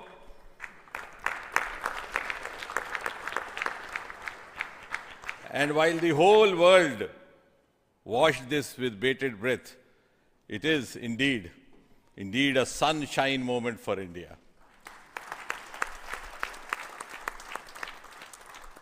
Thank you, Honorable Prime Minister Narendra Modi ji, for making this happen by opening up new vistas for India's space sector and telling us that sky is not the limit. Thanks also, Honorable PM, for giving us the confidence, the courage and the conviction to reach out to the stars and to discover the mysteries of universe beyond. And thanks also for making us realize the enormous potential of our space fraternity. Ladies and gentlemen, Indian scientists had been working, toiling day and night for years and years together, but now comes the moment of vindication, the moment of redeeming the pledge to the nation. And coming close on the heels of successful Chandrayaan-3 landing, the successful launch of Aditya L1 is also a testimony to the whole of science and a whole of nation approach which we have sought to adopt in our work culture. While ISRO is credited in executing this mission, the science institutes across the country have come forward to contribute in one form or the other, in small measure or big, to this mission. To name a few, the Indian Institute of Astrophysics, Bengaluru, the National Aerospace Laboratories, the Tata Institute of Fundamental Research, Mumbai, the Nijri NGRI, Nagpur, the IIT Kharagpur, IIT Madras, IIT Delhi, IIT Mumbai, and the list is too long. But that, having said that, gives me the confidence to say that this day, the 2nd of September 2023, is a day of reckoning when we move on into the next 25 years of Amrit Kal, and Mother India pledges with the collective will and collective effort of our 140 crore children to reach and occupy the place of pride on the world pedestal. Congratulations once again, Chairman Somanath, the entire ISRO team, and the entire countrymen. May I request the Project Director of Aditya L1, Nigar Shaji, to say a few words. Good afternoon. It's a dream come true for Team Aditya L1, and I'm extremely happy that Aditya L1 is injected in the intended orbit flawlessly by PSLV as always. And Aditya L1 solar panels are deployed, and the spacecraft will be normal. And Aditya L1 has started its 125 days of long journey towards L1. We have our Earth burns to rise the orbit, and followed by the trans L1 injection, and finally insertion into the halo orbit in the Sun Earth Lagrange point L1. Once the Aditya is commissioned, it will be an asset to the heliophysics of the country and even to the global scientific fraternity. And I take this opportunity to thank Chairman ISRO, Director URSC, former Director URSC, and all the Center Directors for their support and guidance for making this mission possible.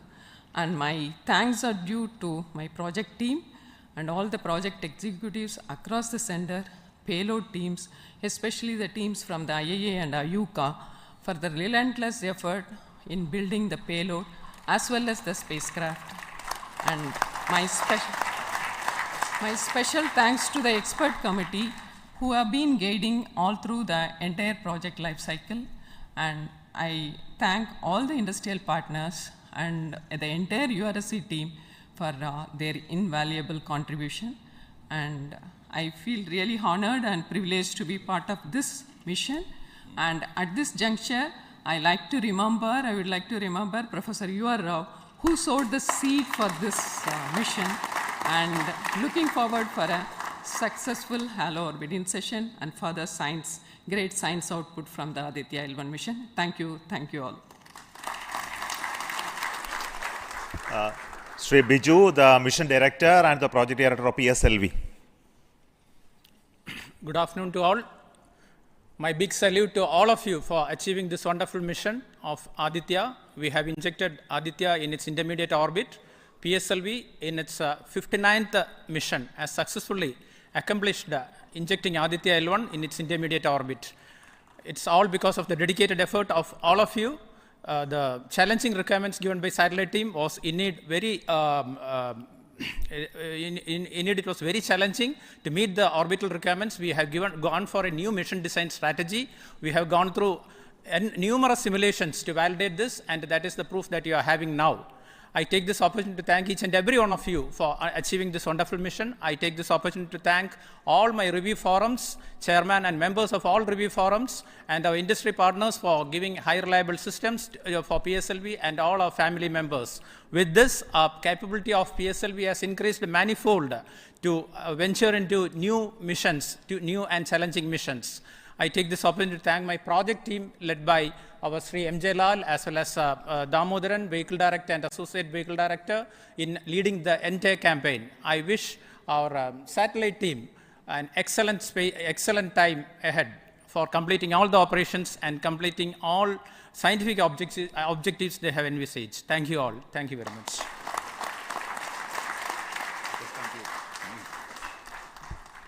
Thank you everybody for spending your time watching this mission and also supporting us and congratulating us, and we joined the entire country. We are very proud of the fact that we could do this mission, Aditya L1 mission, just following the Chandrayaan 3 activities, and all of you are aware that the lander and the rover are still functioning, and our team is with the scientific instruments doing a lot of work now. And the good news is that the rover has moved almost 100 meters from the lander, and we are going to start the process of making both of them sleep in the coming 1 or 2 days, because it has to withstand the night.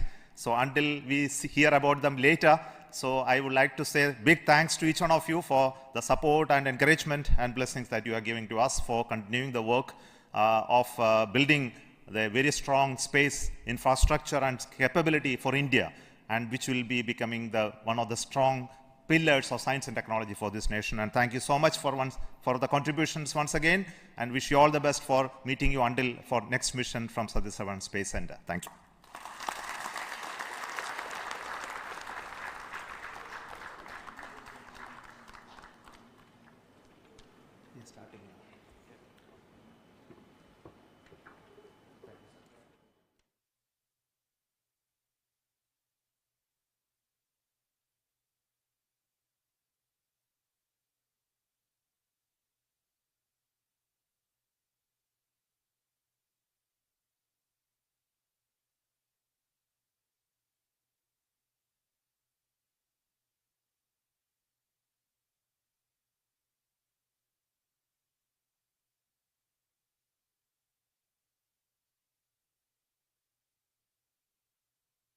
Contribution from across the center, this could be done. So let me start with the Director VSSC.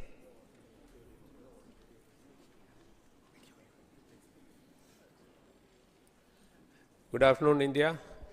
So this is the 59th mission of PSLV, and 1993 was the first mission. So this is the 30th year of PSLV.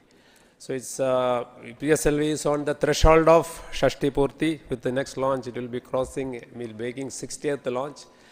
I wish all the very best to the satellite team, all payload specialists for the operation of the payloads and satellite in coming days. And I'm take this opportunity. Kalyan Jewelers celebrating 200 showrooms. Visit today and get up to 25% off on making charges and stone value. Conditions apply.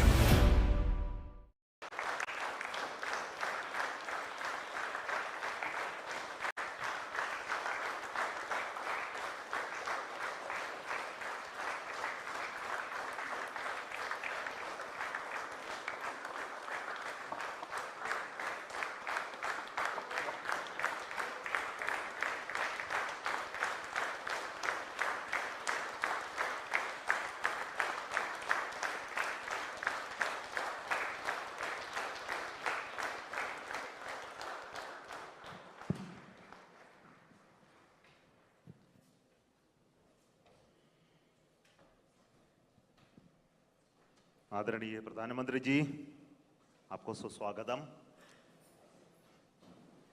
On 23rd of this month, August, we made history by landing on the moon. Chandrayaan-3 landed softly on the moon. We were very fortunate to have our Honorable Prime Minister, though away, he joined us live to greet us, to congratulate us, to be with us. And thank you so much for your presence during such a historic day.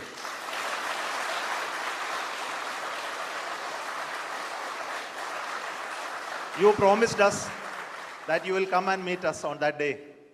And you are here. And thank you so much for your gracious presence today amongst us.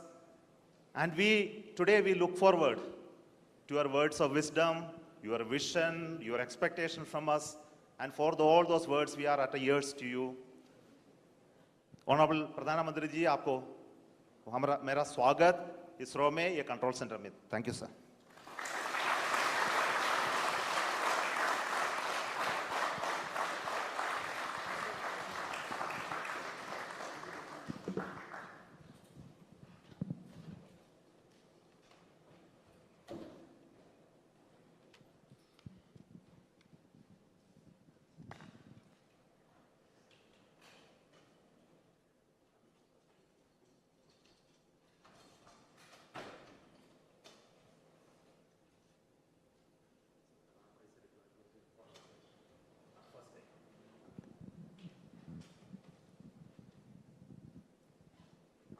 So we are seeing the ramp being deployed now.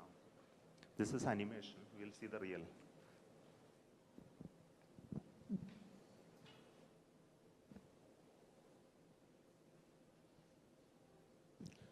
Next solar panel of the ramp of the rover Pragyan opens.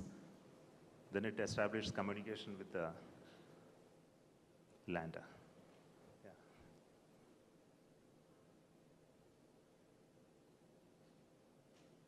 Then it slowly comes out. Now the rover has already moved 12 meters. So we'll see the onboard camera visuals. So this is a camera mounted on the side just before the ramp deployment. So what you're seeing is the deployment of the ramp with the rover mounted on that. The solar panel of the rover is deployed already and it is getting released and moving towards moon cell.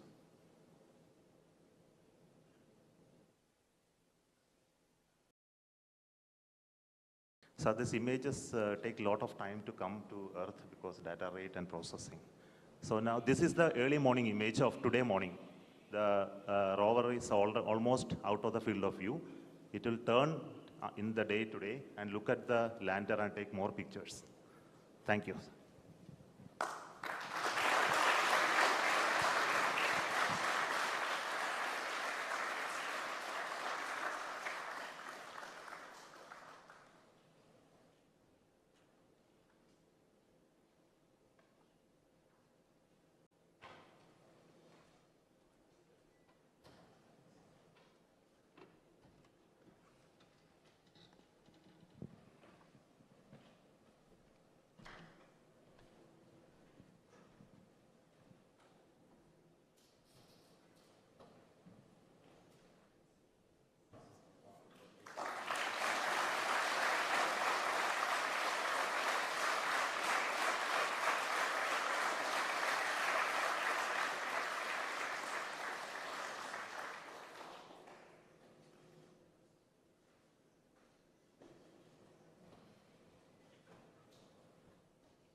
Namaskar, friends.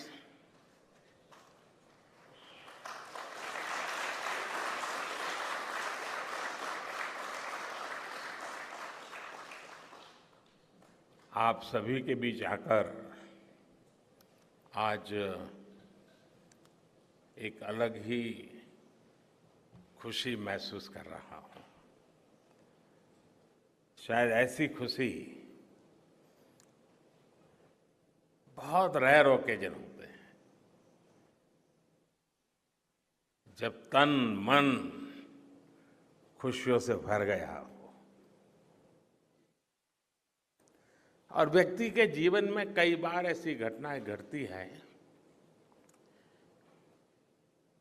कि वो बेसब्री हावी हो जाती है। इस बार मेरे साथ भी ऐसा ही हुआ है। इतनी बेसब्री,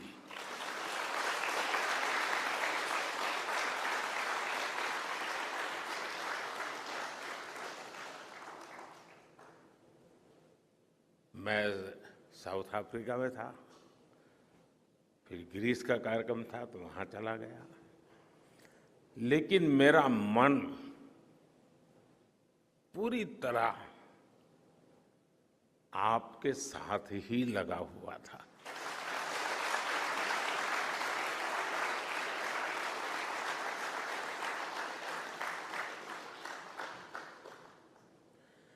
लेकिन कभी कभी लगता है कि मैं आप लोगों के साथ अन्याय कर देता हूं। बेसब्री मेरी और मुसीबत आपकी। इतनी सवेरे सवेरे आप सभी को और इतना और टाइम, लेकिन बस मन कर रहा था जाऊं आपको नमन करूं। आपको दिक्कत हुई होगी, लेकिन मैं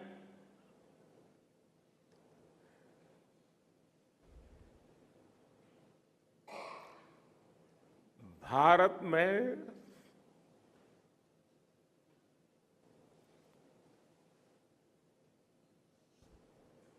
आते ही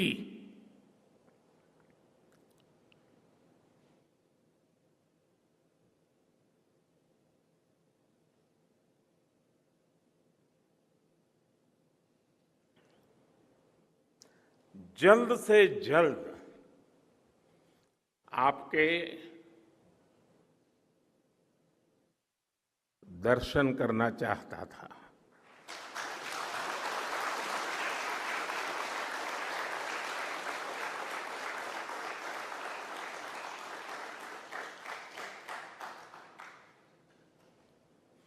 आप सबको सैल्यूट करना चाहता था।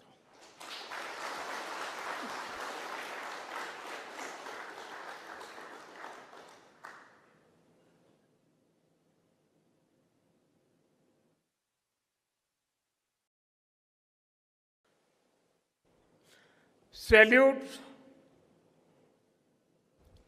आपके परिश्रम को, सैल्यूट आपके धैर्य को, सैल्यूट आपकी लगन को, सैल्यूट आपकी जीवटता को, सैल्यूट आपके जज्बे को। आप देश को जिस ऊंचाई पर लेकर गए हैं, ये कोई साधारण सफलता नहीं है।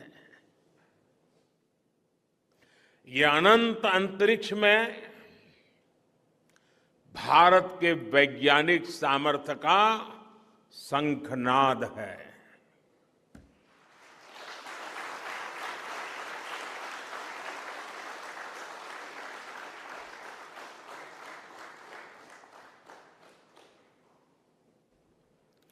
India India is on the moon.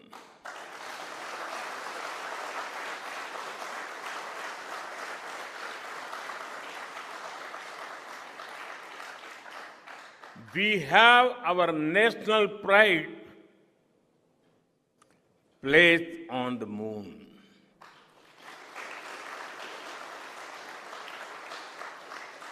हम वहां पहुंचे जहां कोई नहीं पहुंचा था। हमने वो किया जो पहले कभी किसी ने नहीं किया था। ये आज का भारत है, निर्भीक भारत, जुझारू भारत।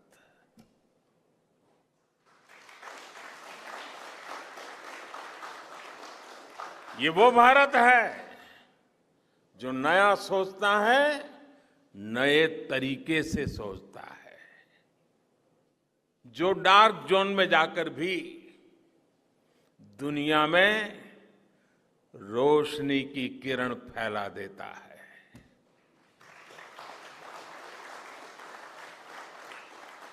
21वीं सदी में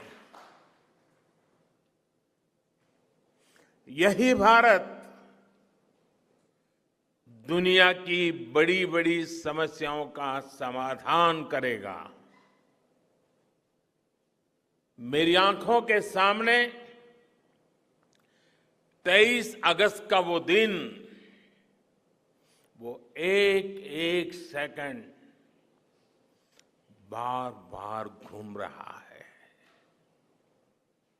जब टचडाउन कंफर्म हुआ तो जिस तरह यहां इसरो सेंटर में पूरे देश में लोग उछल पड़े, वो दृश्य कौन भूल सकता है। कुछ स्मृतियां अमर हो जाती है। वो पल अमर हो गया।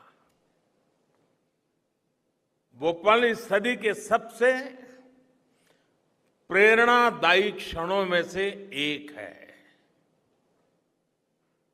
हर भारतीय को लग रहा था कि विजय उसकी अपनी है। खुद महसूस करता था।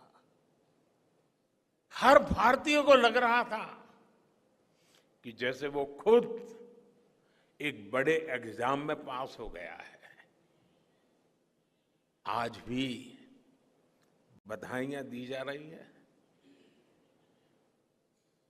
संदेश दिए जा रहे हैं, और ये सब मुमकिन बनाया है आप सबने, आपने।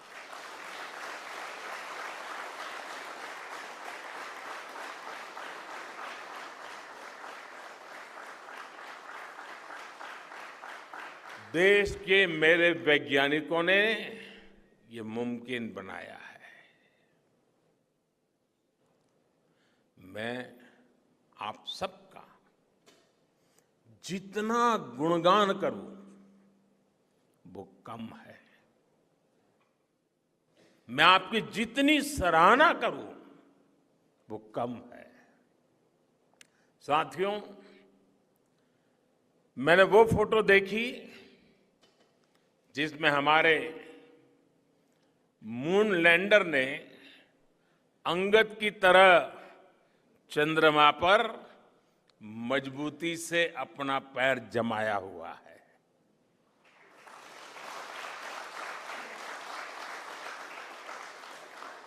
एक तरफ विक्रम का विश्वास है तो दूसरी तरफ प्रज्ञान का पराक्रम है।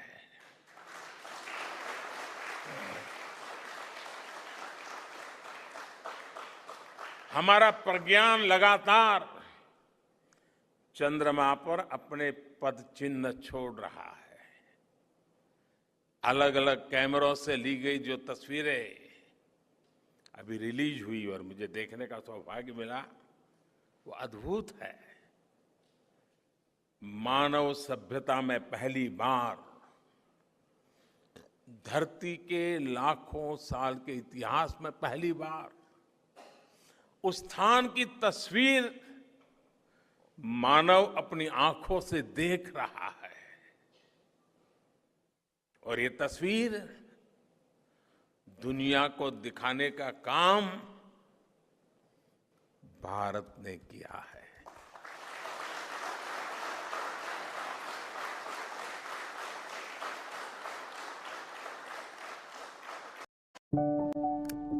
चुटकी की और फोटोज दिखाना।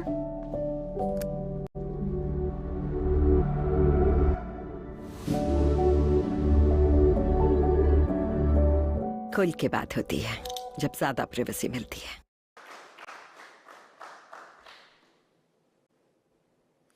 आप सभी वैज्ञानिकों ने किया है। आज पूरी दुनिया भारत की साइंटिफिक स्पिरिट का, हमारी टेक्नोलॉजी का और हमारे साइंटिफिक टेम्परामेंट का लोहा मान चुकी है।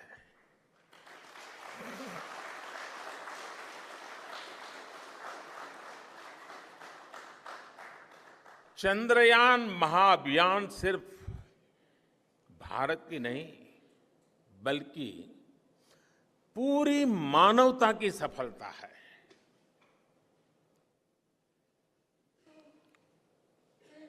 हमारा मिशन जिस क्षेत्र को एक्सप्लोर करेगा उससे सभी देशों के लिए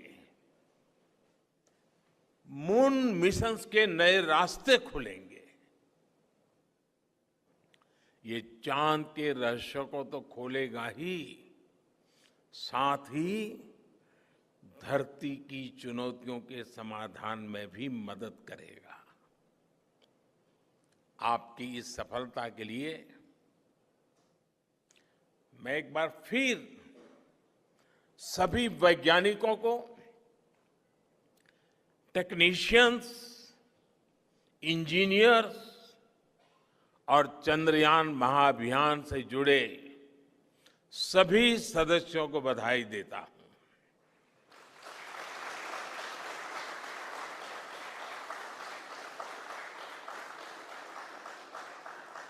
मेरे परिवारजनों,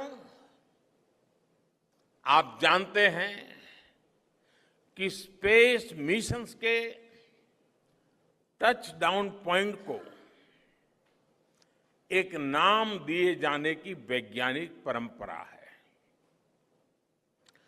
चंद्रमा के जिस हिस्से पर हमारा चंद्रयान उतरा है, भारत ने उस स्थान के भी नामकरण का फैसला लिया है।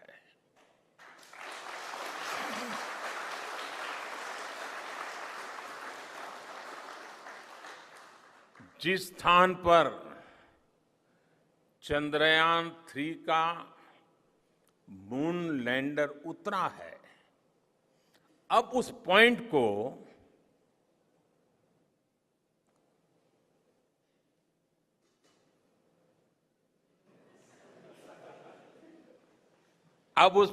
को शिव शक्ति के नाम से जाना जाएगा।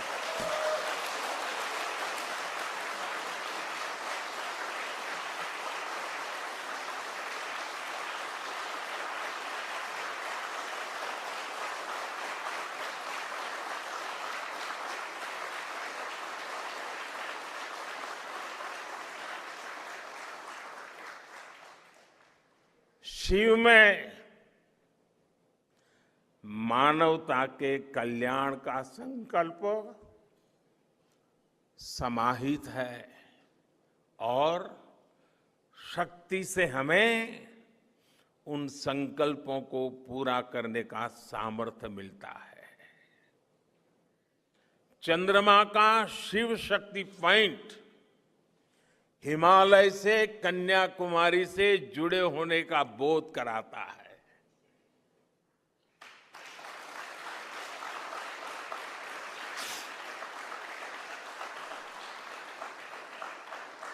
हमारे ऋषियों ने कहा है,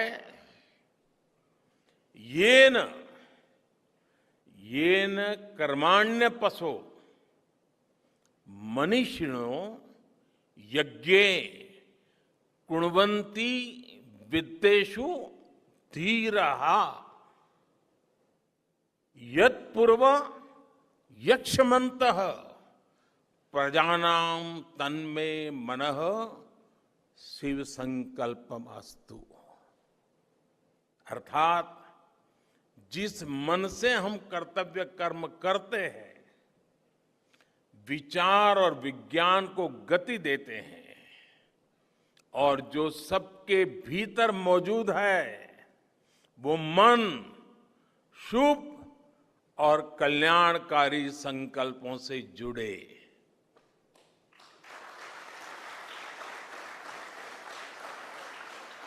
मन के इन शुभ संकल्पों को पूरा करने के लिए शक्ति का आशीर्वाद अनिवार्य है, और ये शक्ति हमारी नारी शक्ति है।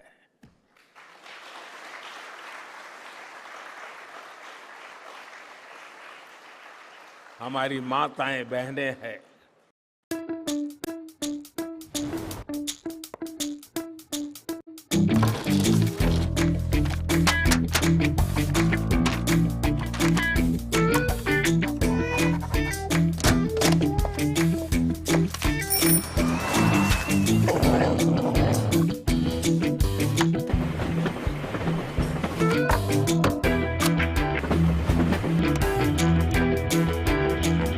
Spare the unnecessary hassle. Sign documents from your smartphone quickly and easily. Bitrix 24 Sign. Free, convenient, and easy to use. For you and your clients.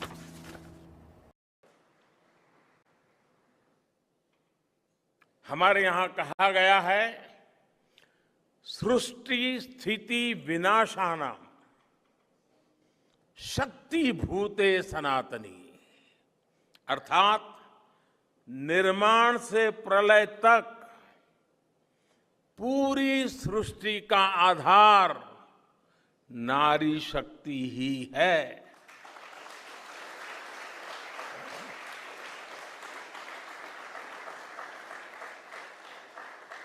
आप सबने देखा है, चंद्रयान 3 में देश ने, हमारी महिला वैज्ञानिकों ने, देश की नारी शक्ति ने कितनी बड़ी भूमिका निभाई है। चंद्रमा का शिव शक्ति पॉइंट सदियों तक भारत के इस वैज्ञानिक और दार्शनिक चिंतन का साक्षी बनेगा।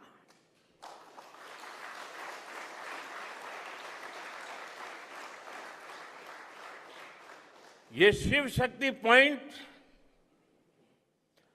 आने वाली पीढ़ियों को प्रेरणा देगा कि हमें विज्ञान का उपयोग मानवता के कल्याण के लिए ही करना है। मानवता का कल्याण, यही हमारा सुप्रीम कमिटमेंट है। साथियों, एक और नामकरण काफी समय से लंबित है। 4 साल पहले जब चंद्रयान 2 चंद्रमा के पास तक पहुंचा था, जहां उसके पदचिन्ह पड़े थे, तब ये प्रस्ताव था कि उस स्थान का नाम तय किया जाए। लेकिन उन परिस्थितियों में निर्णय लेने के स्थान पर हमने प्रण लिया कि जब चंद्रयान 3 सफलतापूर्वक चांद पर पहुंचेगा, तब हम दोनों पॉइंट का नाम एक साथ रखेंगे।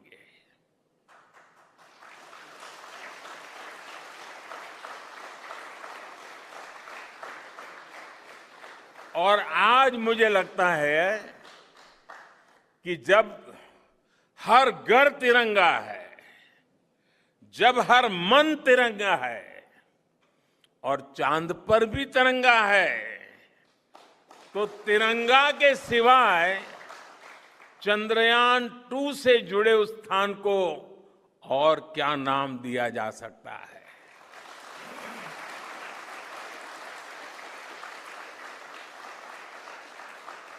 इसलिए चंद्रमा के जिस स्थान पर चंद्रयान 2 ने अपने पद चिन्ह छोड़े हैं, वो पॉइंट अब तिरंगा कहलाएगा।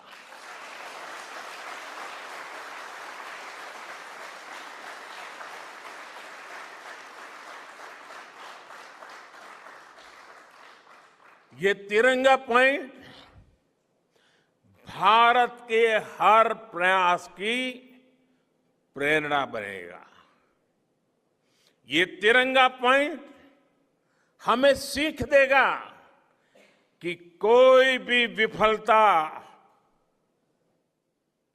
आखिरी नहीं होती। अगर दृढ़ इच्छा शक्ति हो तो सफलता मिलकर के ही रहती है। यानी मैं फिर दोहरा रहा हूं, चंद्रयान 2 के पद चिन्ह जहां है, वो स्थान आज से तिरंगा पॉइंट कहलाएगा। और जहां पर चंद्रयान 3 का मून लैंडर पहुंचा है, वो स्थान आज से शिव शक्ति पॉइंट कहलाएगा।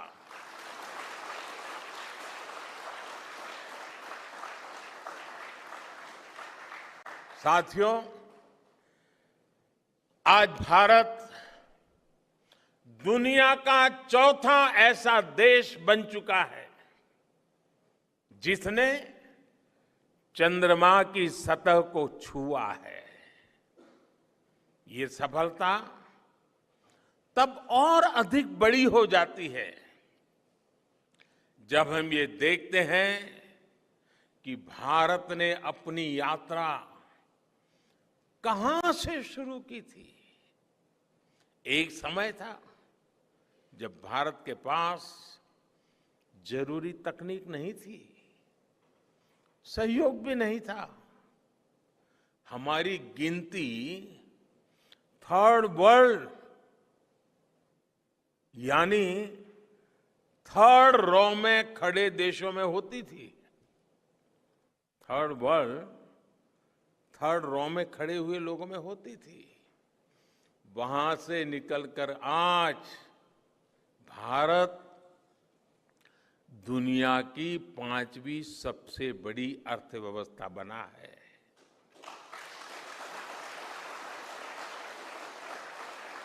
आज ट्रेड से लेकर टेक्नोलॉजी तक भारत की गिनती पहली पंक्ति यानी फर्स्ट रो में खड़े देशों में हो रही है। यानी थर्ड रो से फर्स्ट रो तक इस यात्रा में इसरो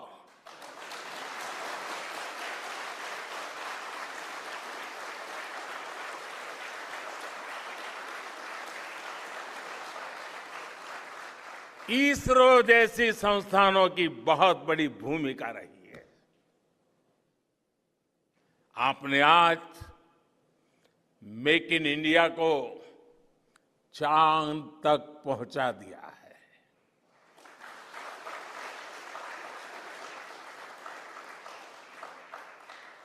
मेरे परिवारजनों, मैं आज आपके बीच आकर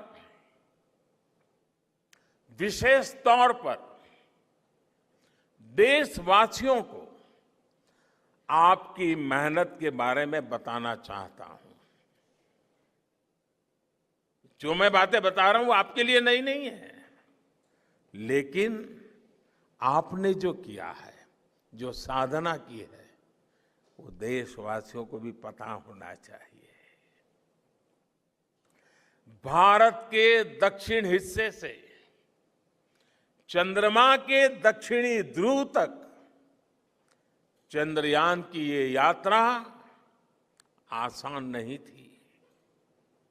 मून लैंडर की सॉफ्ट लैंडिंग सुनिश्चित करने के लिए हमारे वैज्ञानिकों ने इसरो की रिसर्च फैसिलिटी में आर्टिफिशियल मून तक बना डाला। इस आर्टिफिशियल मून पर विक्रम लैंडर को अलग अलग तरीके से सरफेस पर उतारकर उसका टेस्ट किया गया था। अब इतने सारे एग्जाम देकर हमारा मून लैंडर वहां गया है तो उसे सक्सेस मिलनी ही मिलनी थी।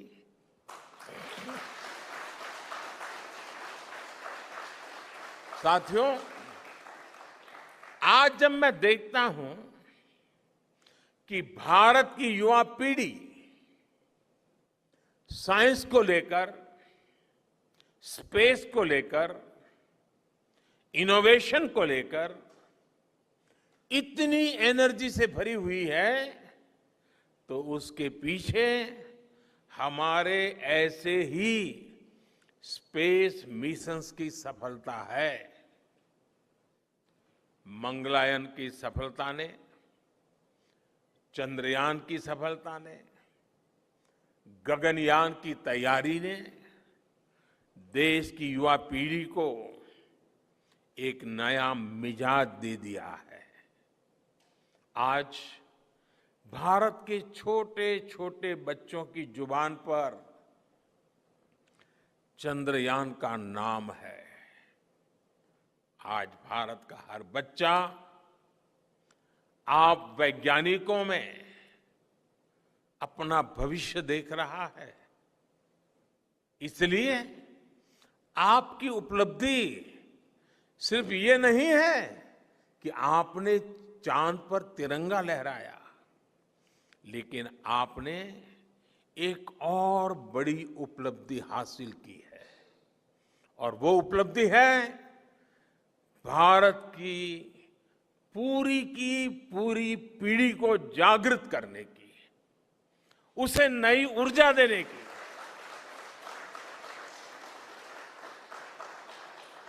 आपने एक पूरी पीढ़ी पर अपनी इस सफलता की गहरी छाप छोड़ी है। आज से कोई भी बच्चा रात में जब चंद्रमा को देखेगा तो उसको विश्वास होगा कि जिस हौसले से मेरा देश चांद पर पहुंचा है, वही हौसला, वही जज्बा उस बच्चे के भीतर भी है, उस युवा के भीतर भी है। आज आपने भारत के बच्चों में आकांक्षाओं के जो बीज बोए हैं, कल वो वट वृक्ष बनेंगे और विकसित भारत की नींव बनेंगे।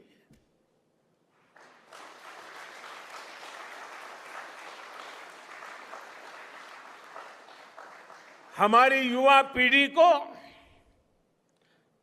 निरंतर प्रेरणा मिलती रहे, इसके लिए एक और निर्णय लिया गया है। 23 अगस्त को जब भारत ने चंद्रमा पर तिरंगा फहराया, उस दिन को अब हिंदुस्तान नेशनल स्पेस डे के रूप में मनाया जाएगा।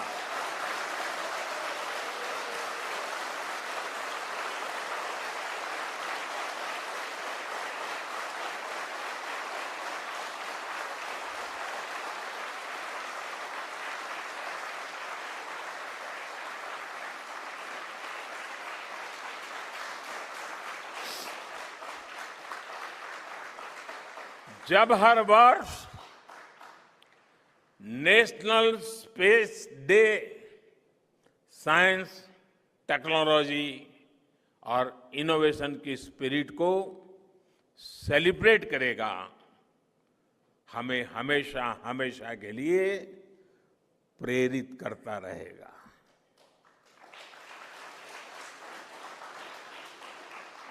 मेरे परिवारजनों, आप भी जानते हैं कि स्पेस सेक्टर का जो सामर्थ्य है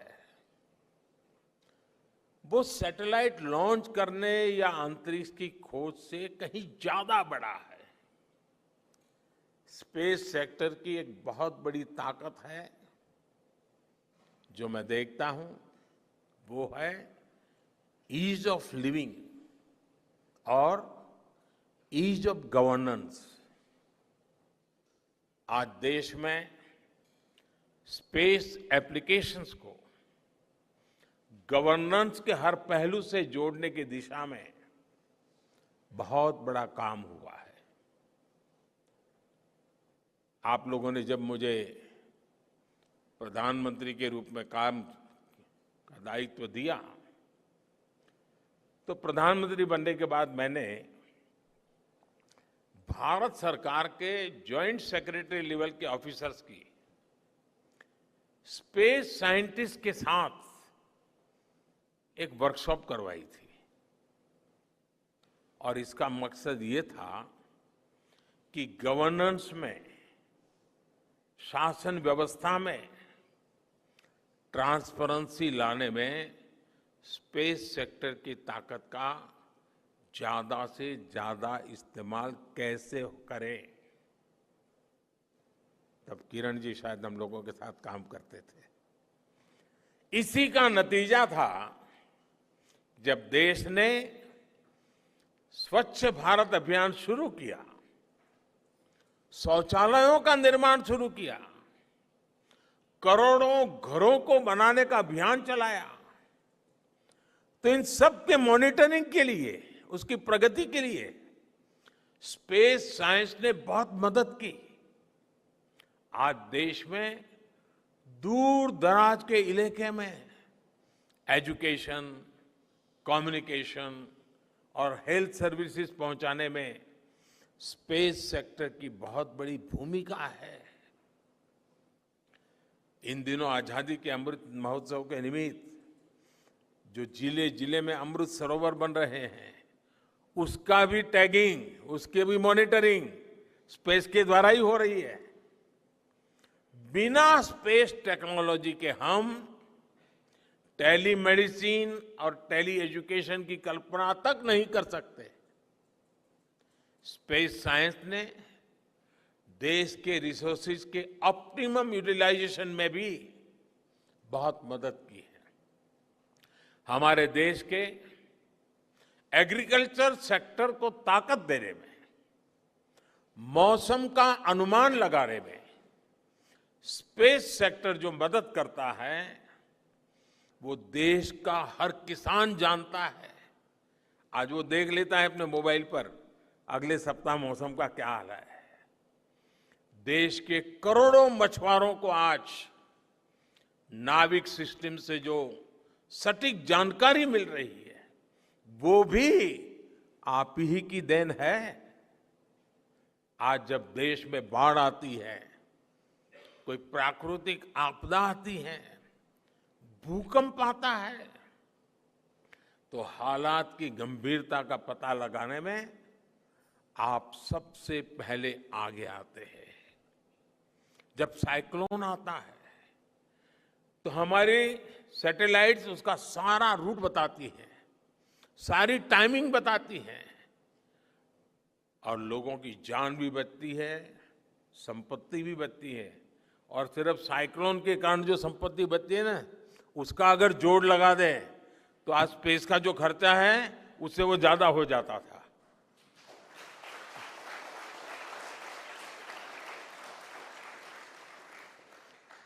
हमारे PM Gatishakti national master plan का आधार भी स्पेस टेक्नोलॉजी ही है। और आज दुनिया भारत के इस गतिशक्ति प्लेटफॉर्म का अध्ययन कर रही है कि प्लानिंग और मैनेजमेंट में ये प्लेटफॉर्म कितना उपयोगी हो सकता है। इससे प्रोजेक्ट्स की प्लानिंग, एजुकेशन और मॉनिटरिंग में काफी मदद मिल रही है। समय के साथ बढ़ता हुआ स्पेस एप्लीकेशन का ये दायरा हमारे युवाओं के लिए अपॉर्चुनिटीज भी बढ़ा रहा है, अवसर बढ़ा रहा है। और इसलिए आज मैं एक सुझाव भी देना चाहता हूं और मैं चाहूंगा कि आपके यहां से जो रिटायर्ड लोग हैं वे इसमें काफी मदद कर सकते हैं। अब ये मत बोलिएगा कि इतनी सुबह मोदी जी यहां आए और कुछ काम भी दे करके जा रहे हैं। साथियों, मैं चाहूंगा कि इसरो केंद्र सरकार के विभिन्न मंत्रालय और राज्य सरकारें मिलकर गवर्नेंस में स्पेस टेक्नोलॉजी पर एक नेशनल हैकाथॉन का आयोजन करें। इस हैकाथॉन में ज्यादा से ज्यादा युवा, ज्यादा से ज्यादा यूनिवर्सिटी, ज्यादा से ज्यादा नौजवान वो शामिल हो, जुड़े। मुझे विश्वास है ये नेशनल हैकाथॉन हमारी गवर्नेंस को और प्रभावी बनाएगा, देशवासियों को मॉडर्न सॉल्यूशंस देगा। और साथियों, आपके अलावा मैं अपनी युवा पीढ़ी को एक और टास्क अलग से देना चाहता हूं। और होमवर्क के दिए बिना बच्चों को काम करने का मजा नहीं आता है। आप सब जानते हैं कि भारत वो देश है जिसने हजारों वर्ष पूर्व ही धरती के बाहर अनंत अंतरिक्ष में देखना शुरू कर दिया था। हमारे यहां सदियों पहले अनुसंधान परंपरा के आर्यभट्ट, ब्रह्मगुप्त, वराहमिहिर और भास्कराचार्य जैसे ऋषि मनीषी हुए थे। जब धरती के आकार को लेकर भ्रम था, तब आर्यभट्ट ने अपने महान ग्रंथ आर्यभट्टीय में धरती के गोलाकार होने के बारे में विस्तार से लिखा था। उन्होंने एक्सिस पर पृथ्वी की रोटेशन और उसकी परिधि की गणना भी लिख दी थी। इसी तरह सूर्य सिद्धांत जैसे ग्रंथों में भी कहा गया है, सर्वत्रैव महिगोले, सर्वत्रैव महिगोले स्वस्थानम उपरि स्थितम मन्यन्ते खेयतो गोलस तस्य क्व ऊर्ध्वं क्व वादः। अर्थात पृथ्वी पर कुछ लोग अपनी जगह को सबसे ऊपर मानते हैं, लेकिन ये गोलाकार पृथ्वी तो आकाश में स्थित है, उसमें ऊपर और नीचे क्या हो सकता है, ये उस समय लिखा गया था। ये तो मैंने सिर्फ एक श्लोक बताया है। ऐसी अनगिनत रचनाएं हमारे पूर्वजों ने लिखी हुई है।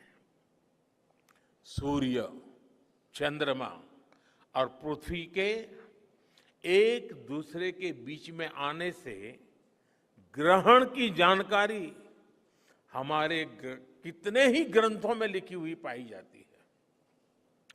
पृथ्वी के अलावा अन्य ग्रहों के आकार की गणनाएं, उनके मूवमेंट से जुड़ी जानकारी भी हमारे प्राचीन ग्रंथों में मिलती है।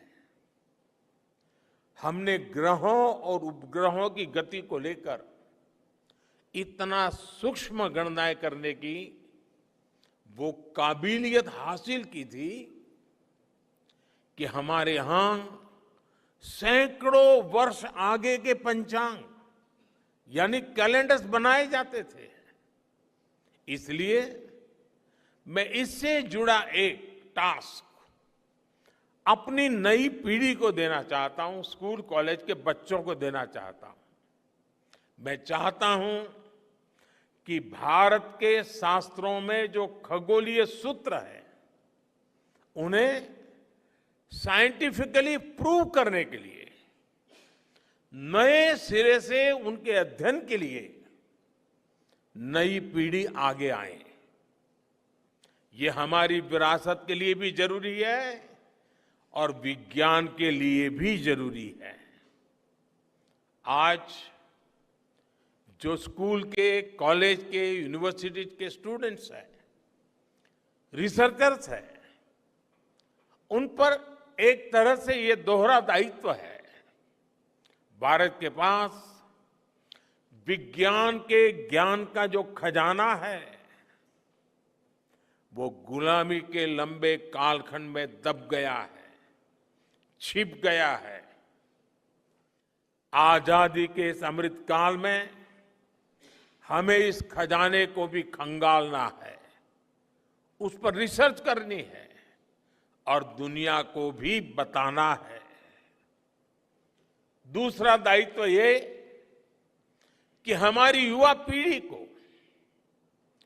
आज के आधुनिक विज्ञान, आधुनिक टेक्नोलॉजी को नए आयाम देने हैं। समंदर की गहराइयों से लेकर आसमान की ऊंचाई तक, आसमान की ऊंचाई से लेकर अंतरिक्ष की गहराई तक आपके लिए करने के लिए बहुत कुछ है। आप डीप अर्थ को भी देखिए और साथ ही डीप सी को भी एक्सप्लोर करिए। आप नेक्स्ट जनरेशन कंप्यूटर बनाइए और साथ ही जेनेटिक इंजीनियरिंग में भी अपना सिक्का जमाइए। भारत में आपके लिए नई संभावनाओं के द्वार लगातार खुल रहे हैं। 21वीं सदी के इस कालखंड में जो देश साइंस और टेक्नोलॉजी में बढ़त बना ले जाएगा, वो देश सबसे आगे बढ़ जाएगा। साथियों, आज बड़े बड़े एक्सपर्ट्स कह रहे हैं वर्षों में भारत की $8 बिलियन $16 बिलियन की हो जाएगी।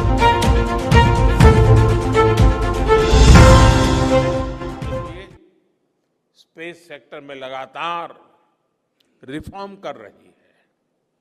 हमारे युवा भी कमर कसकर तैयार है। आपको जानकर सुखद आश्चर्य होगा कि पिछले 4 गैस सिलेंडर में 200 रुपए दाम घटाने स्पेस सेक्टर में काम करने वाले स्टार्टअप की संख्या का फैसला किया है। रक्षाबंधन के मौके पर प्रधानमंत्री नरेंद्र मोदी के द्वारा बहुत बड़ी खुशखबरी घरेलू महिलाओं को दी गई। सरकार ने घरेलू एलपीजी गैस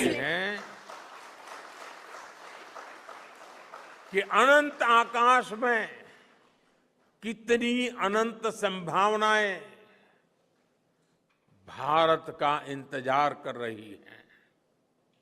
वैसे कुछ दिन बाद 1 सितंबर से माईगॉव हमारे चंद्रयान मिशन को लेकर बहुत बड़ा क्विज कंपटीशन लॉन्च करने वाला है। हमारे देश के स्टूडेंट्स इससे भी शुरुआत कर सकते हैं।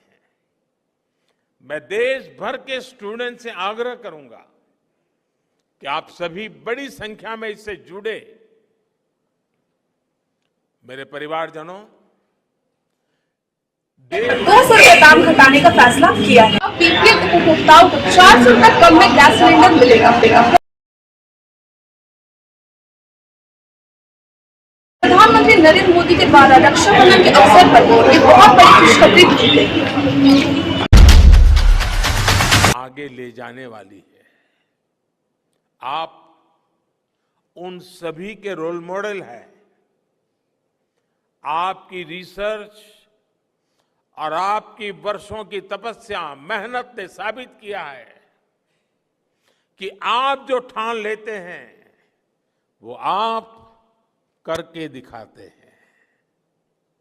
देश के लोगों का और विश्वास कमाना छोटी बात नहीं। अपनी तपस्या से विश्वास कमाया है।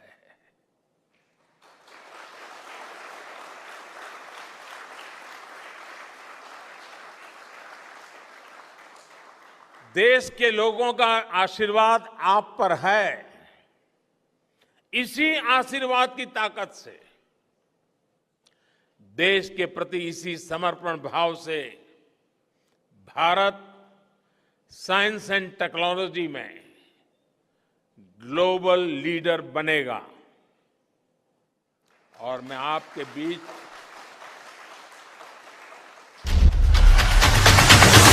के साथ इनोवेशन की हमारी यही